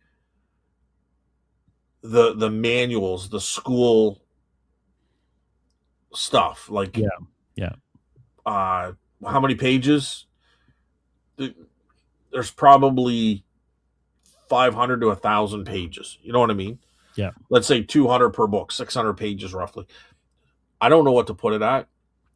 I saw some manuals for this thing go for like 1,300 asking, 600, 500. I just threw in a number at $600. But I got four hearts. Like, people are looking watchers. For. Yeah, 4 watchers. Yeah. 4 watchers. No offers yet, but I just listed it. But it's going to take that right person to. But it's rare. There's nobody else is going to have this. Yeah, they also have to think, like, is this the right price too? It's not easy necessarily for the buyer to figure out the proper price if there's no. Yeah, but I think they would tell me. But I mean, you're paying a couple of grand just for the robot. Now you have everything you need to know about that robot here. Yeah. Well, Like so it, if yeah, right? So if you yeah. want to know anything about that robot, it's right here. The nice thing is, I'm not 100% sure, but that might actually be tariff free too. It will be because it was made in the U.S. Oh, well, then even better. Yeah, So you're all good. yeah. University of Waterloo, made in the U.S. They're, like, Well, the manuals are made, right? well, they're in a binder, so like It doesn't matter though. I think paper it's paper. is exempt, but don't quote me on that. It will be. Trust me, because The I thing, do suspect they're going to go to the U.S. yeah, I think so too. I don't think I could be wrong, Yep. but so I have 24 views on it so far, so that's actually not too bad, and four watchers, I guess. Wow. So we'll see. We'll see, Carl. We'll see what we'll be. Maybe we'll be talking about it next week. You know. This Heathkit robot that never dies. It's been on TV. It's been on Sunday Yeah. Show. Right. It's been in Sale of the Week. Yeah. It's it's crazy. I mean, that was one of my best buys. Yes, I remember it. It was a proud moment. Yeah. And everybody couldn't everybody thought I was a weirdo. Well, that can also be true. Sometimes it's good to be weird. It's good to be different, right? But yeah, no, it's I don't know. I think you just I don't know. I don't know what to say. I still have I probably have 5 pieces of that robot still for sale. Like Yeah. they're just little circuit boards. I have the wiring harness, that kind of stuff, but like a lot of stuff went for good money. Yeah. It was crazy. Probably less than what I could have got if I really tried harder. Like if I increased, like I think some of the panels and stuff are like almost impossible to get, especially in the condition it was in. So I think I probably could have asked more. But No. hey, It is what it is. It is what it is, and I'm a happy boy. So that was good. But if you don't know, because I didn't really know at the time, I paid $150 for that robot. So I bet you felt that was a lot at the time too. when you don't know what you're getting, like Yeah. it's like, yeah. But I sold the arm for 600. I know, right? You know what I mean? Yeah. So, you don't know. Carved it up. You don't like know a what turkey. you don't know until you know. Yeah. Just the drumstick sold for 600. So the turkey, he carved it up. Yep. You just never know. But yeah, that was good. I think the best thing I did was to part that out. I had it in the booth at $1,800, and yeah, I did way more. I did way more than that parting it out. Yeah, that's And a hard sell. It wasn't as hard to part out as you think. But that's the sort of thing that definitely you need a worldwide audience for. yes, that's what eBay is for. Like that is one of the best things about eBay. Yeah, is for parts. So the GI Joes, parting them out, they went so fast. Yeah, right. Like the GI Joes, like I couldn't sell in the booth, but I put them online. They were flying out the door. Parts and repairs flying out the door. The Jeep was too big to ship. Yeah, I was scared to ship it, so I took it apart, and I sold. I sold the. I sold a few pieces of it. The searchlight, the stand for the searchlight, the cannon with a missile, the tailgate. You know what I mean? There's parts that I've sold. So, and I still have others listed. But to sell the whole thing, damn near impossible. Yeah. Yep. No. I think I had $150 on it, and I sold the cannon and the searchlight for $100. Yeah. The tailgate for $50. So there's $150 just in a few pieces. I know, eh? Right. Like, I've talked about it before, but I did the same thing with the Teenage Mutant Ninja Turtle Technodrome. Yeah. and where I sold all the little pieces off of it, and I got a lot more than I would have just selling it as is, where parts were already missing. So, And if you were to ship it as a whole, oh, pain in the butt. Yeah, well, it would cost a lot. Where you're probably not going to be able to get what it actually costs. Like maybe you could charge 30, but it's going to cost you 40. But when you just do the little pieces, you can charge 10, and it might yeah, cost you 8. So you're actually making a couple bucks there too, it is funny. It's true right? though. It's So true. Yeah. it's craziness. It's crazy. Oh, but it's anyway, it is what it is. That's just the way it goes. All right. Anything else, Carl, before we get into comments? I don't think so. I can't think of anything else. Like everything is still going well. Uh, yeah, I don't really have anything to say. Like no exciting auctions coming up, but like I said, if I get this Barbie lot, that is more than enough for a while, and all that stuff honestly will be good. Like that's a good example. It'll sell on eBay some of these pieces for a lot of money. There's no way I'm getting like $300 for a couple dresses on the booth, but No. but that's what they comp for on eBay. So. And it takes a while to sell, and I don't know, dude. I think I would go a little lower if they I don't know. I think I would try to get it lower. They're coming back to you because they couldn't find a bigger deal. That is highly probable. Yeah. So Yeah. Okay. Should we do our comments? all It should be right. pretty quick, Well, there's no comments because we are a day early recording, so nobody has commented on Spotify. right? So straight to YouTube's. Straight to YouTube. You go first if you want. Okay. I'll do Randy's. Hi guys. You were musing about future plans and what changes viewers might have in mind. I am over 70 years old and getting my house ready to sell, moving to town from the country, so I filled 2 rented 8x20 containers in town. You know all about that. Yep. Original plan was to continue to sell and downsize my inventory from 2 containers to 1, and then to something smaller until it is gone. So basically stop reselling. Oh, that's too bad. But do you ever really stop? A lot of people will just get more fussy about what they're doing too. Now, Yeah, and it's a big move, right? The move from the country to the town. That's those are big moves, right? yep, I would cry having to move this stuff. So now there may be an opportunity to rent a larger space under one roof for similar money. Like, you mean, I'm not sure what he means there. I would have space for packing, taking pictures. I think he means that maybe a location. Hang on.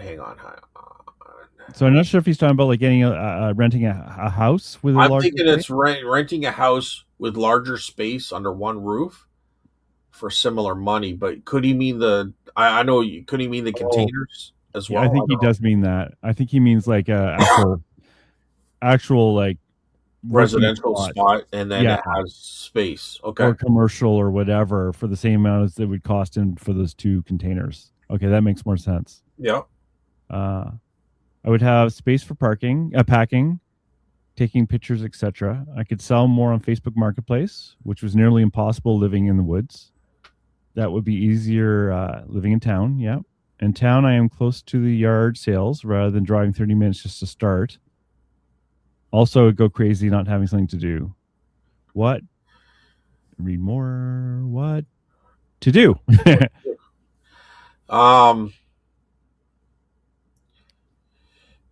Well, I'll tell you. I won't give advice. I don't want to tell people what to do. Not that he's asking what to do. I think he's question mark. He's asking himself. But what I would do, if so I'm what? I'll be 56 this year. So I'm a few years from 70, but I can speculate what I would do. Couple of my good friends, and I would classify them as good friends as far as at least in the reselling realm. Um, I think you don't want to stop. Like I think once you stop, I think in my opinion, and I could be completely wrong.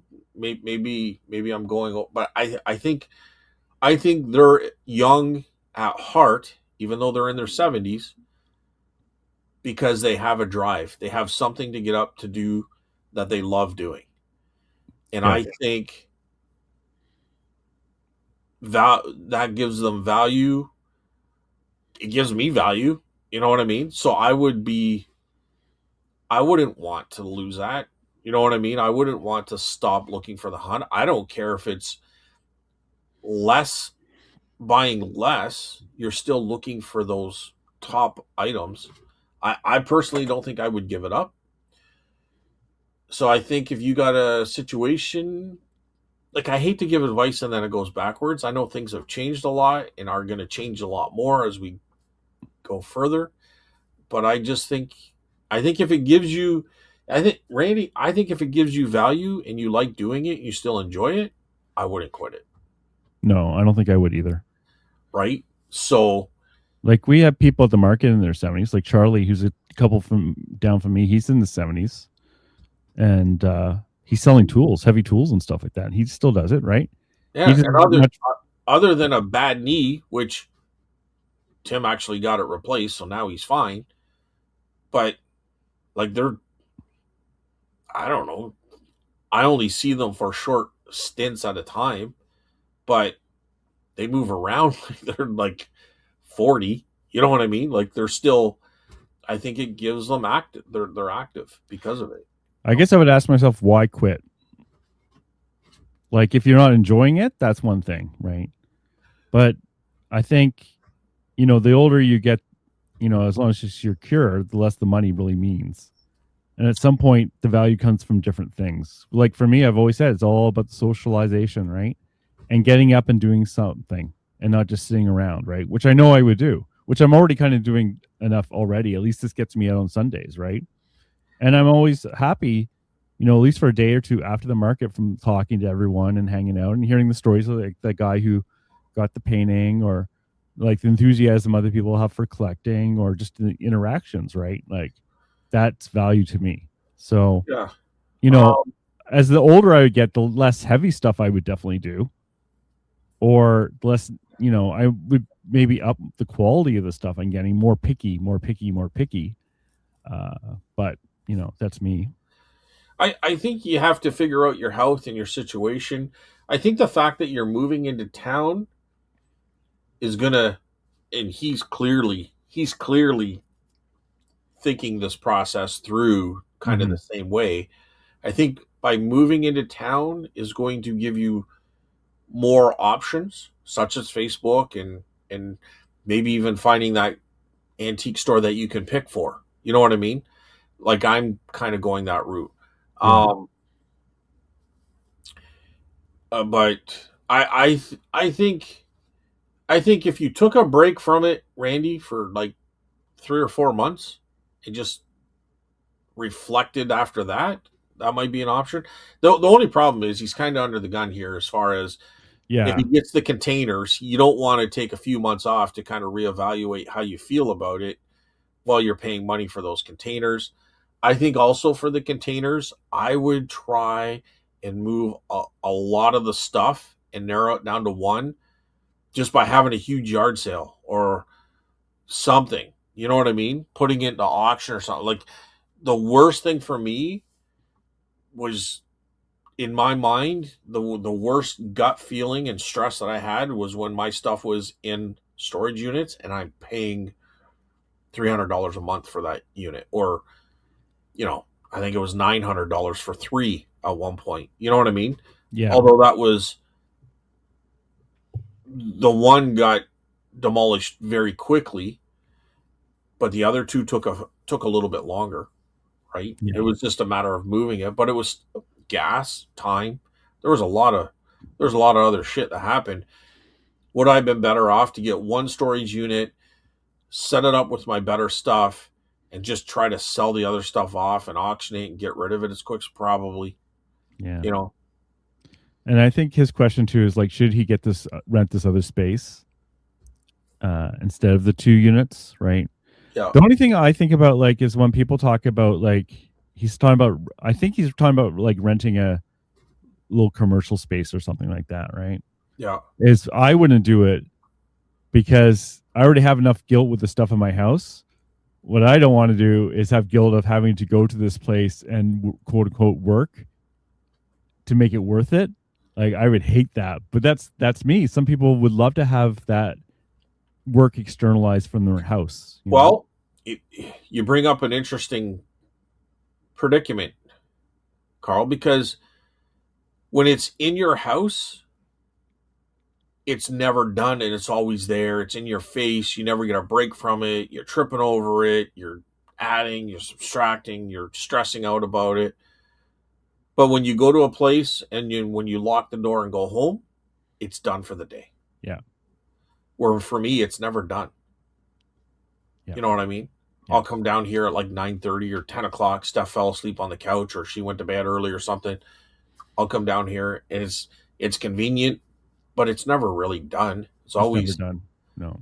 You know, which maybe is it's probably unhealthy to be that extreme, right? Yeah. Yeah. And you have to look at your self-discipline too. Like, but on the other hand, yeah, I don't, sorry, go ahead. And then I'll just say I'm not disciplined enough to go somewhere else to do work. I just know myself. I will never go. And then I'll be paying for that spot that's never being used. So not for me, but like yesterday, I didn't really feel like doing too much because I had a good weekend and things were going good and everything else. So I just packaged my stuff and then I went outside and Steph wanted a fire pit built. So I built a fire pit yesterday. Did you put it around the stump? No. You could have dealt with 2 things at once. Well, I've already cut most of that stump down because I bought it. I ended up buying a chainsaw online, an electric one that actually works really good. Oh, good. Yeah.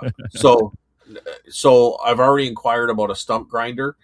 If I knew I was going to wake up yesterday feeling the way I did, I could have rented the stump grinder the day before or whatever. But I just got up and I'm like, screw this. I'm going to go outside and mess around. Anyway, the stump grinder is actually not that expensive either. And we got a bunch of other stumps that had been cut before, and I cut some other stuff down. So a stump grinder, anyway, doesn't matter. It is hell. My dad, who grew up on a farm, said the worst job they ever had was cutting down trees and taking the stumps out. Well, this will be a stump grinder. This will be like a breeze. This will be like cutting the grass. I think they had tractors and you put a chain around. That's ridiculous now. I wouldn't do that now. I'd just get a stump grinder. And it wouldn't be just one tree. It'd be like a field of trees. I couldn't imagine. Without question, you get a stump grinder. I mean, it costs a lot to get a guy to do it, but just to rent the stump grinder, I think it's $125 for 4 hours or $300 for the day. Wow. What is that a lot? Anything like that is a lot to me. So wow, it sounds like a lot, but I have no idea. Okay, so I'm done in 4 hours. Where if I take a shovel, that'd be 3 years. Take me 10 days. You know what I mean? Oh, I'm not saying I would do either. Blistered hands, a backache, a shovel, and I'm still probably swearing and not done. You know what I mean? I pay someone to cut my grass. Yeah, but a stump grinder is like piece of cake. No, I mean I'm lazy. I just pay for things to go away. I kind of look forward to grinding these stumps and watching the wood fly and just plow right through it. Wear your safety glasses. Screw that, dude. Wear your safety glasses. I wore my safety glasses when I cut the tree, when I use a chainsaw. But no, probably we'll see. I mean, it's a bigger machine, right? So it shouldn't fly like the other stuff. I've never grind a stump before, but I YouTubed it. And this is not helping my confidence. Well, all it is a blade that goes like this, and it's just a blade. Yeah, yeah. Yeah, but it's different anyway. Okay. Okay. So we'll see. We'll see. I'll know in the first couple of minutes. I asked the guy. I said, "Do I need experience on this thing?" He goes, "No." I said, "Do I need a certificate or anything before I can rent it?" He goes, "No." And I'm like, "Okay." There. So that's good. And I'm also going to rent a excavator, a mini Oh, one. really? Yeah. So I'm going to tear up the deck. We're going to put Oh. stone down, Oh. and I'm going to tear up the garden where I pulled the bricks from at the front to build the fireplace and pit in the back. So yeah, Very we'll nice. have like everything should be a lot It's it's, better. it's funny because I talked to Amy and said like we need 15 years ago I guess we put in fancy stone for our walkway, Yeah, but after 15 years is one brick that's like literally de- disintegrating, yeah. and all the other ones are kind of little, like not wobbly, and everything has to be built up because it sunk a bit. So Okay. I said, okay, let's just contact the company and get this fixed. But no, now it's not just that she wants to do. She wants to do a whole bunch more. So it's all like, it's never simple. It's never like, It's never simple. I yeah, know, instead of costing X, it's going to cost 3X. But that's but fine. I'll do this myself. Oh, I'm not doing any of this myself. No way. Yeah, I'll do all myself. Um, the only thing I'm hoping to do, but we'll have to see. I'm hoping to buy a shed that can just be put back here, but we have a tree that kind of blocks the route. The not roots as in it's anchored. I mean the direction. So I don't know if we can maneuver a large enough shed to get it back there. I don't mind taking down part of the fence to get it in, but the rest of the fences are neighbors' fences too, right? So we'll see if I can get it in the backyard. If not, I'm going to end up having to friggin' put one together. Pull Which it, get Jamie to come over and just build it for you. He's the expert. well, he got his delivered. Oh, he still knows more than you do. How do you even know what I know? I know lots of things. I'm just picking stuff up. We haven't talked to Jamie in a while. Hope he's doing okay. I had Jamie scheduled for Wednesday, and you changed the day, so he might come on next week. That's what I meant Oh, to tell you too. oh, So, that's funny. Okay. but but no, he had his delivered, and that's what I'm kind of hoping. Although mine wouldn't be as big as his because we don't have the backyard that size. He lives on a farm, so he's got lots of room. Um, but if not, like I put the shed together at the other house. Okay. I'm sorry for doubting you. Jesus. Would you put it like a cement like pad, like a? I did it at the other house. I just threw down gravel, but and then pounded it down. I didn't even get a pounder. I just did it by hand. You just Um, stamped on it. no, I used the plunger style weighted thing, and I pounded it. But um, I think in this particular place, because of the land was kind of flat enough there, so I just put down the gravel, and it was like I had to put it together, but it was a kit that was like it was like a plastic, and then the walls were like a almost like a fiberglass or something. Anyway, um, it was light enough, but I think because there's such a deep slope, I think we'd have to level it and put down a pad. Wow. So, which isn't a big deal. It's just probably going to cost 2 grand or something. You know what I mean? Yeah. Although I could probably do it myself because I have done concrete pads and driveways before. My brother-in-law has a company that does that, and I've helped him out doing it. Um, so I could probably do it myself and then just have concrete delivered. To be honest, actually, that's probably what I'll end up doing. But anyway, rambling on here, dude. Yep. Thanks, Randy. And I don't. Whatever you do, Randy, I wouldn't stop. No, I wouldn't either. If you And still enjoy it. and who cares? You got just pick your good stuff, throw it into one container, and auction off and get rid of the other container stuff quickly. I don't know your situation, but in my situation, it's amazing how much stuff I had that I didn't really care about anymore. You know what I mean? And it was Yeah. easy to deal with a yard sale and move it and get through it. Stuff gets pushed to the back and never comes out for light of day for a lot of stuff. Yeah. So, but at 70, what is my uncle? He is 76, and he still goes out and picks a little bit, but he's pretty much retired from it.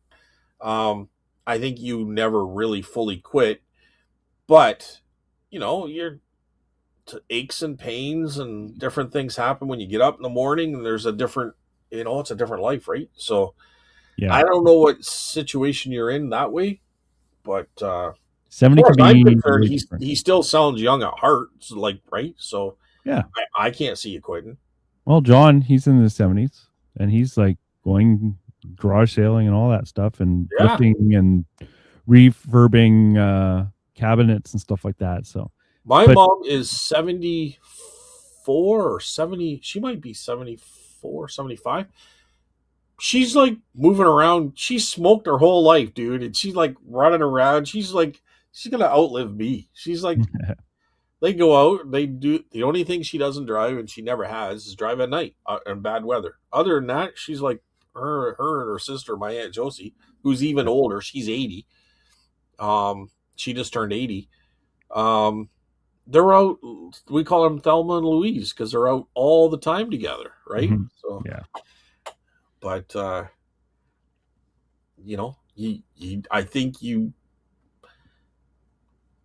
I think as you get older, you have something to keep you motivated. I think that keeps you going, right?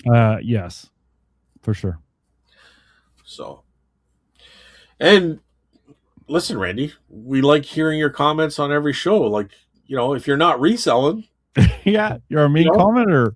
what the hell? So, Eh?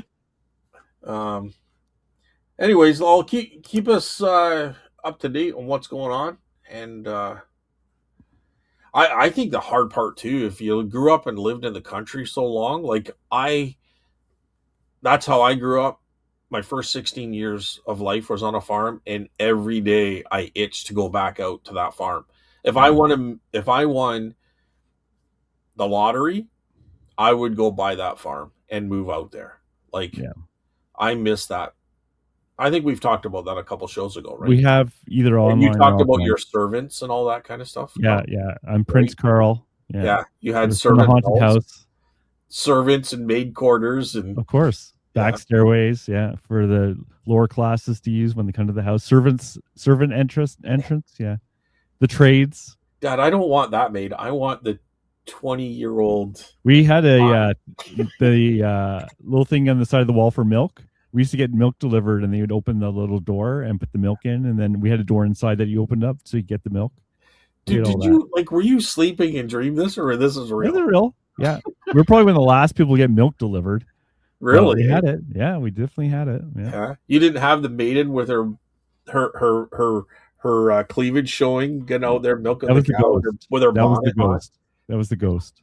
the Yeah. bonnet, and you know.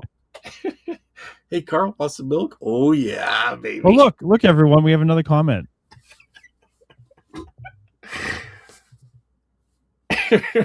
What are you talking about? You don't like those subjects, Carl. What's going on? I don't know. Well, I'm trying to keep our 5 viewers. Well, it's down to 4. All right. Jefferson Flips. Good to see Jefferson Flips here. Good mix of practical reselling talk and off the wall conversation. Well, off I'm the glad you wall enjoy that because that's what we're offering here. We don't go off the wall conversation. What are you talking about? The shipping and is it worth the labor? Discussion around items like Lego and magazines is something every reseller runs into. 100%. Yeah. Like the issue is like you see the values of things, what they sell for, like especially when you start, and you don't really take into account all the BS between you buying the thing and it actually getting the money in your hands. Yeah. And And that's if there's anything if there's anything that even once you do start, like for instance, Legos, and yeah, there's a faint hint of smoke, like it came from a smoker house, or yes, something is broken. you didn't notice. Yeah, It just wears you right down. You pack it back up, put it back on the shelf, forget about it anyway. prime death pile stuff. Yeah, for Yeah. sure. Right. So if Like it's hard enough, it better be like mint hard stuff it, rather it, than it takes a lot. Like I know, and I've talked about these damn things since Adam was on. I had these $800 typewriters that are just sitting because I need to figure out if they work properly, and I'm like, or I can just put these at the back, and then I made the money when I bought. yeah. Except I didn't. So, I sold 2 typewriters. Sell them out of your booth, dude. oh, Put a I little have one. You know what's sad is I've had one under the desk at the booth, yeah. and I just ignore it. It's like part of the furniture now. And when I did bring a typewriter there, it sold the same day. Oh I have my no God. excuse. I have zero excuses. I have such a bad mind, dude. It's like anything that requires, like, with the thing with typewriters, right? Is it requires a bit of work because, like, you know, they stick sometimes when you hit the keys, like they don't flip back, right? I'm sure all this can be fixed, but you know, it's hard, you know. Your typewriter's under your desk. Yeah, literally. Where's my dishwasher? Oh, Shut up. Yeah, I'm sure you have some death pile shit too. what's the name of your typewriter? Olive. Where's Olive? Oh, she's under the desk. She's under the desk. Has some good ones. That's the most frustrating thing. Is I got some good ones. Hopefully they're still there. Oh no, I see them. They're green and they're staring at me. Dude, you got to know what I'm talking about. Yes, I know what you're talking about. Oh, we're down to 2 viewers. All right. Also interesting hearing how tools like ChatGPT and Facebook ads are actually being used in real stores. Have their use. For sure. Well, I think you use that stuff more than I do. I do use it. Like I'll go through streaks of using it, right? Like I use it at least once every weekend because I use it to scan the solds on my from my book, and it puts it into your data book. Yeah, automatically, and that's worth it just by itself. Oh, but yeah. I'll ask it questions. Like for example, like the cameras I was talking about. I don't know. It's good. I just you have to be careful. Dude, I don't know. I can't be bothered. I don't think. I think if you had a store the size of a Walmart or something like that might make a difference, but I don't know if in the booths for me, for you. Oh wait, I'm not arguing that. This is I do it for fun. Oh, because like what am I'm not even making minimum wage, man. Right? Like it's not like I'm not talking about a $20,000 a weekend profit building here. I'm talking about like that's right. That's even more reason. Like I enjoy it. Yeah, I mean all the data keeping and all that stuff. I don't think that's what I'm saying. I don't. But you enjoy the data work. I do. Yeah, I always have. Yeah. So I like improving things too. And for me to improve things, I need to know where I am. And I don't trust my gut. Like I know a lot of people trust their guts or how they're doing, and I don't. For me, so where's your typewriter? Well, it's not in my Excel sheet, so it's okay. ChatGPT doesn't know about my death pile. About your Olive. I have so many board games too. I've stopped buying a lot of things like that now. Like it has to be something really good. Where I would have picked it up before. Now I'll pass by stuff all the time. In fact, I don't even really go to thrift stores anymore. I went last week. I went to a few. And there's still stuff out there, eh? Like I went, just one last thing is like I went last week because I had to go to IKEA, right? Which is on the other side of town. So he's laughing. He's muting himself. Don't. I'm trying not to, dude. So I went to a bunch, and I'm I found like old school stuff, like printer cartridges, like yeah, toner. yeah. Like I picked up a few. Like they're so easy, right? It's like they sell 40, 50, $60, and it's like $5, $6, $7. It's like it's hard for me to say no. It takes no work, you know. I know. But, I'm just giddy now. I got to get it out of my system. I can't stop laughing. well, we've been doing this for a few hours now. We had an interruption. I was late. Well, you're technically early Mm-mm. because we. Oh yes, it's the day before. It's the day before. Yeah, All right. Anyways, I think that's about it. I think so. Thanks, Jefferson. Thanks Randy, you, Randy. keep up the good work, dude. Keep her going. I mean, there's nothing, there's no stress or anything that keeps pushing you. I just think you just got to keep. I think the hunt has to keep you going. Yeah, and he's not necessarily talking about stopping. He's just thinking out loud of different ways to do it, right? Well, he did say so. Basically, stop reselling. That was his comment. Yeah, he did say that, but I'm not sure what. Anyway, it doesn't matter. He'll fill us in. I just think to have 2 containers, the expense is going to drive me nuts, and it'll put extra pressure on me. So I don't want it. I think 1 container could be manageable, especially if you're not. I mean, you're going to paying price somewhere. So either you have a bigger location where you're living, which is costing more, or you have a smaller living location and you have the container. That's fine too, right? Like if it's cheaper to have a container and less living space, and that works. I mean, there is an advantage to having to doing it that way. But I think to have 2 containers, just I don't know, it might be cheaper out there too. But I know around here it's very expensive, right? Yeah.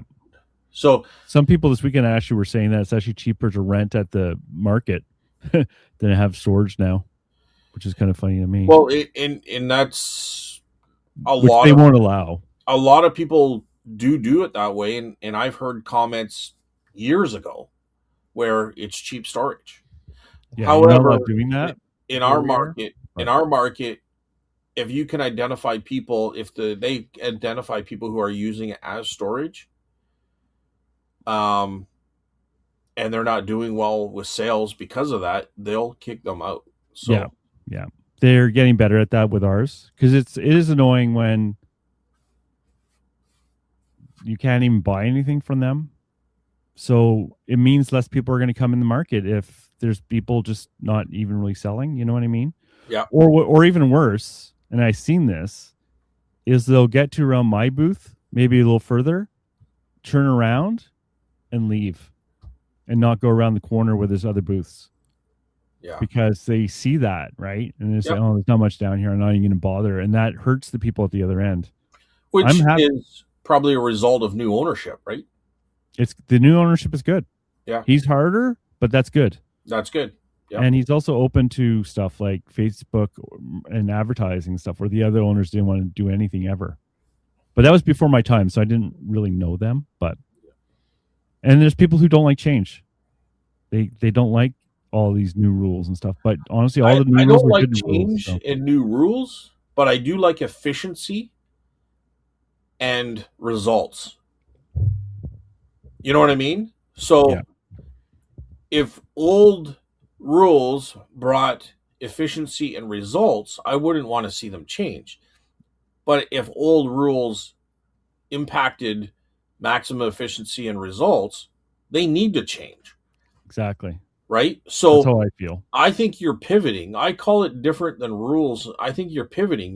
It's common sense stuff. It's just like it's pivoting. It's like I don't like the way things are happening, so I have to do it a little differently. I have to open my selling possibly to going to someone down the street that has a building and a setup that wants this stuff.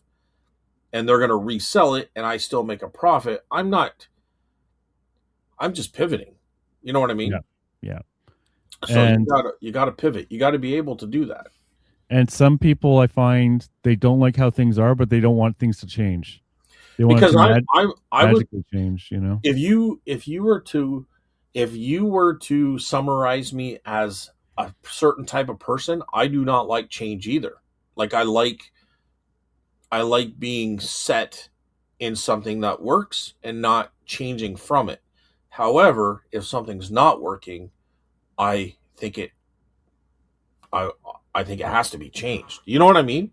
I get that. Like if I I like like a change, but vehicle, if I like my truck and I want my truck, I'm going to keep my truck.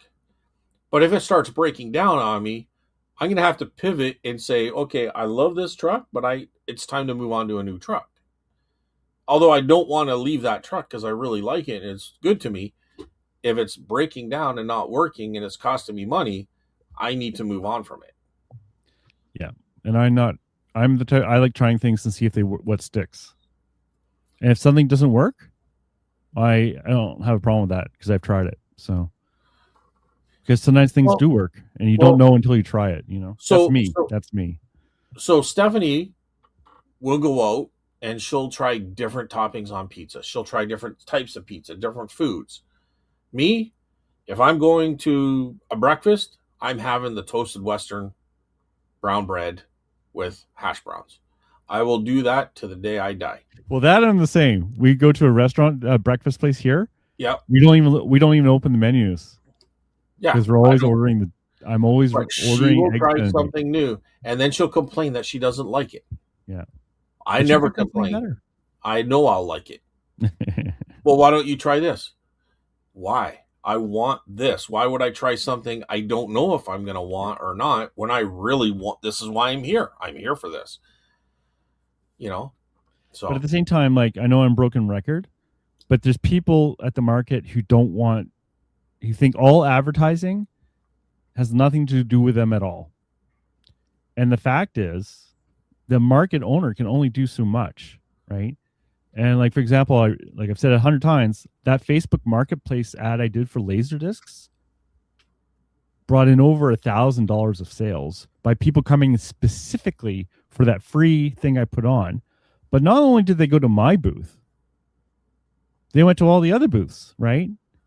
And a lot of the guys there would be, and women would be like, "Oh, I don't want to do that for whatever reasons. It's not my responsibility." But they're all well, hurting themselves, you know, or they're scared well, of marketplace for some reason. Or it they don't have they do have a valid point in that maybe the owner should be responsible for doing that kind of stuff and he the owner does. should be it's not going to hurt for them to do it as well, but the owner really should, you know, it's one of those things where who gives you you're not wrong, Carl. I think it's both. Don't You're to be right. clear. To be clear, Yeah.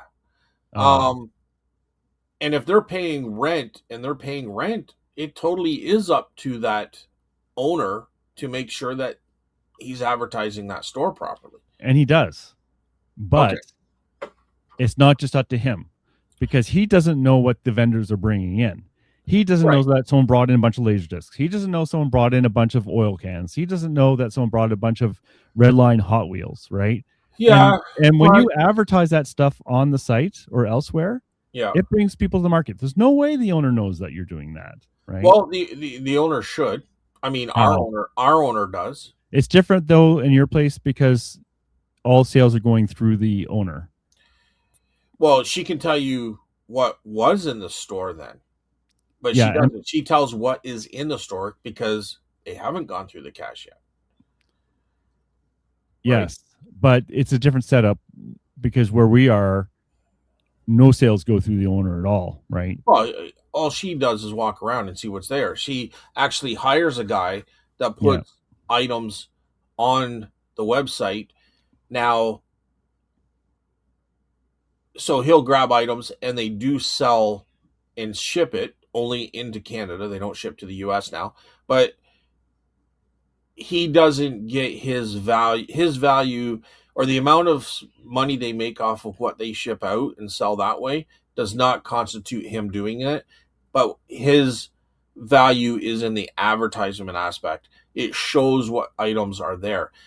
How does he know what's there? He goes around to each booth, he'll grab 2 or 3 items that he thinks should be online, and he'll list them, and then he'll put them back and he'll go to another booth. Now, he does that more for an advertisement, which is on the website. So you're there's no reason that your owner can't go around and find interesting booths and take pictures and put them on a website or put them we on do have pictures. He does do that. Okay, well then Okay. he's doing that. Yeah. But he's not saying here's a All new he has to do is say records. He doesn't have to say there's a Beatles record here. Yeah, I know. But records. I don't know how many vendors we have. Yeah. But it must be over 60. Okay, that's a good chunk. Right? So, and some people never change anything. I think it's the combo of both. I'm just saying some people feel they should do nothing and then complain they never get sales. And I'm saying that's not the way the world works now. But there's no convincing them of that. There's some of them probably still think you should be putting things in the local newspaper, in the classified section, like that kind of level of like things that were done 50 years ago, right? Put an ad in the phone book. Yeah, no, literally, right? In fact, when I started, they were still doing that. I think they might have stopped it because it's like, I said, newspaper, what the hell's a newspaper? Yeah. Right? Well, but they do take pictures every week. Yeah. And they're much better at that. And it has made a difference. But I think it's up to, in this case, it's like in your situation, it's comparable, but it's not the same because, it's more wild, wild west where I am. Yeah. It's not as curated where I am.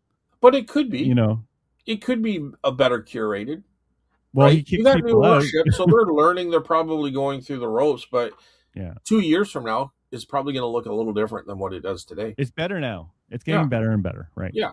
So whatever. I don't even know. I forget why I went down this route. I'm just saying. I don't know what the hell I'm saying. So nothing new there, I guess. Okay. Well, let's end this thing then. All right. Well, say hi to Olive, your typewriter. Yep. Under the desk. Yep. She'll be found under the desk. Yep. And that'll be the word. Hi, Olive. Hi, Olive. Yep. That's if you listen to the whole show, you just say hi to Olive. And that's it. That's all I got, Carl. Sounds good. Have a good weekend, Carl. Sell lots, and everyone else there too.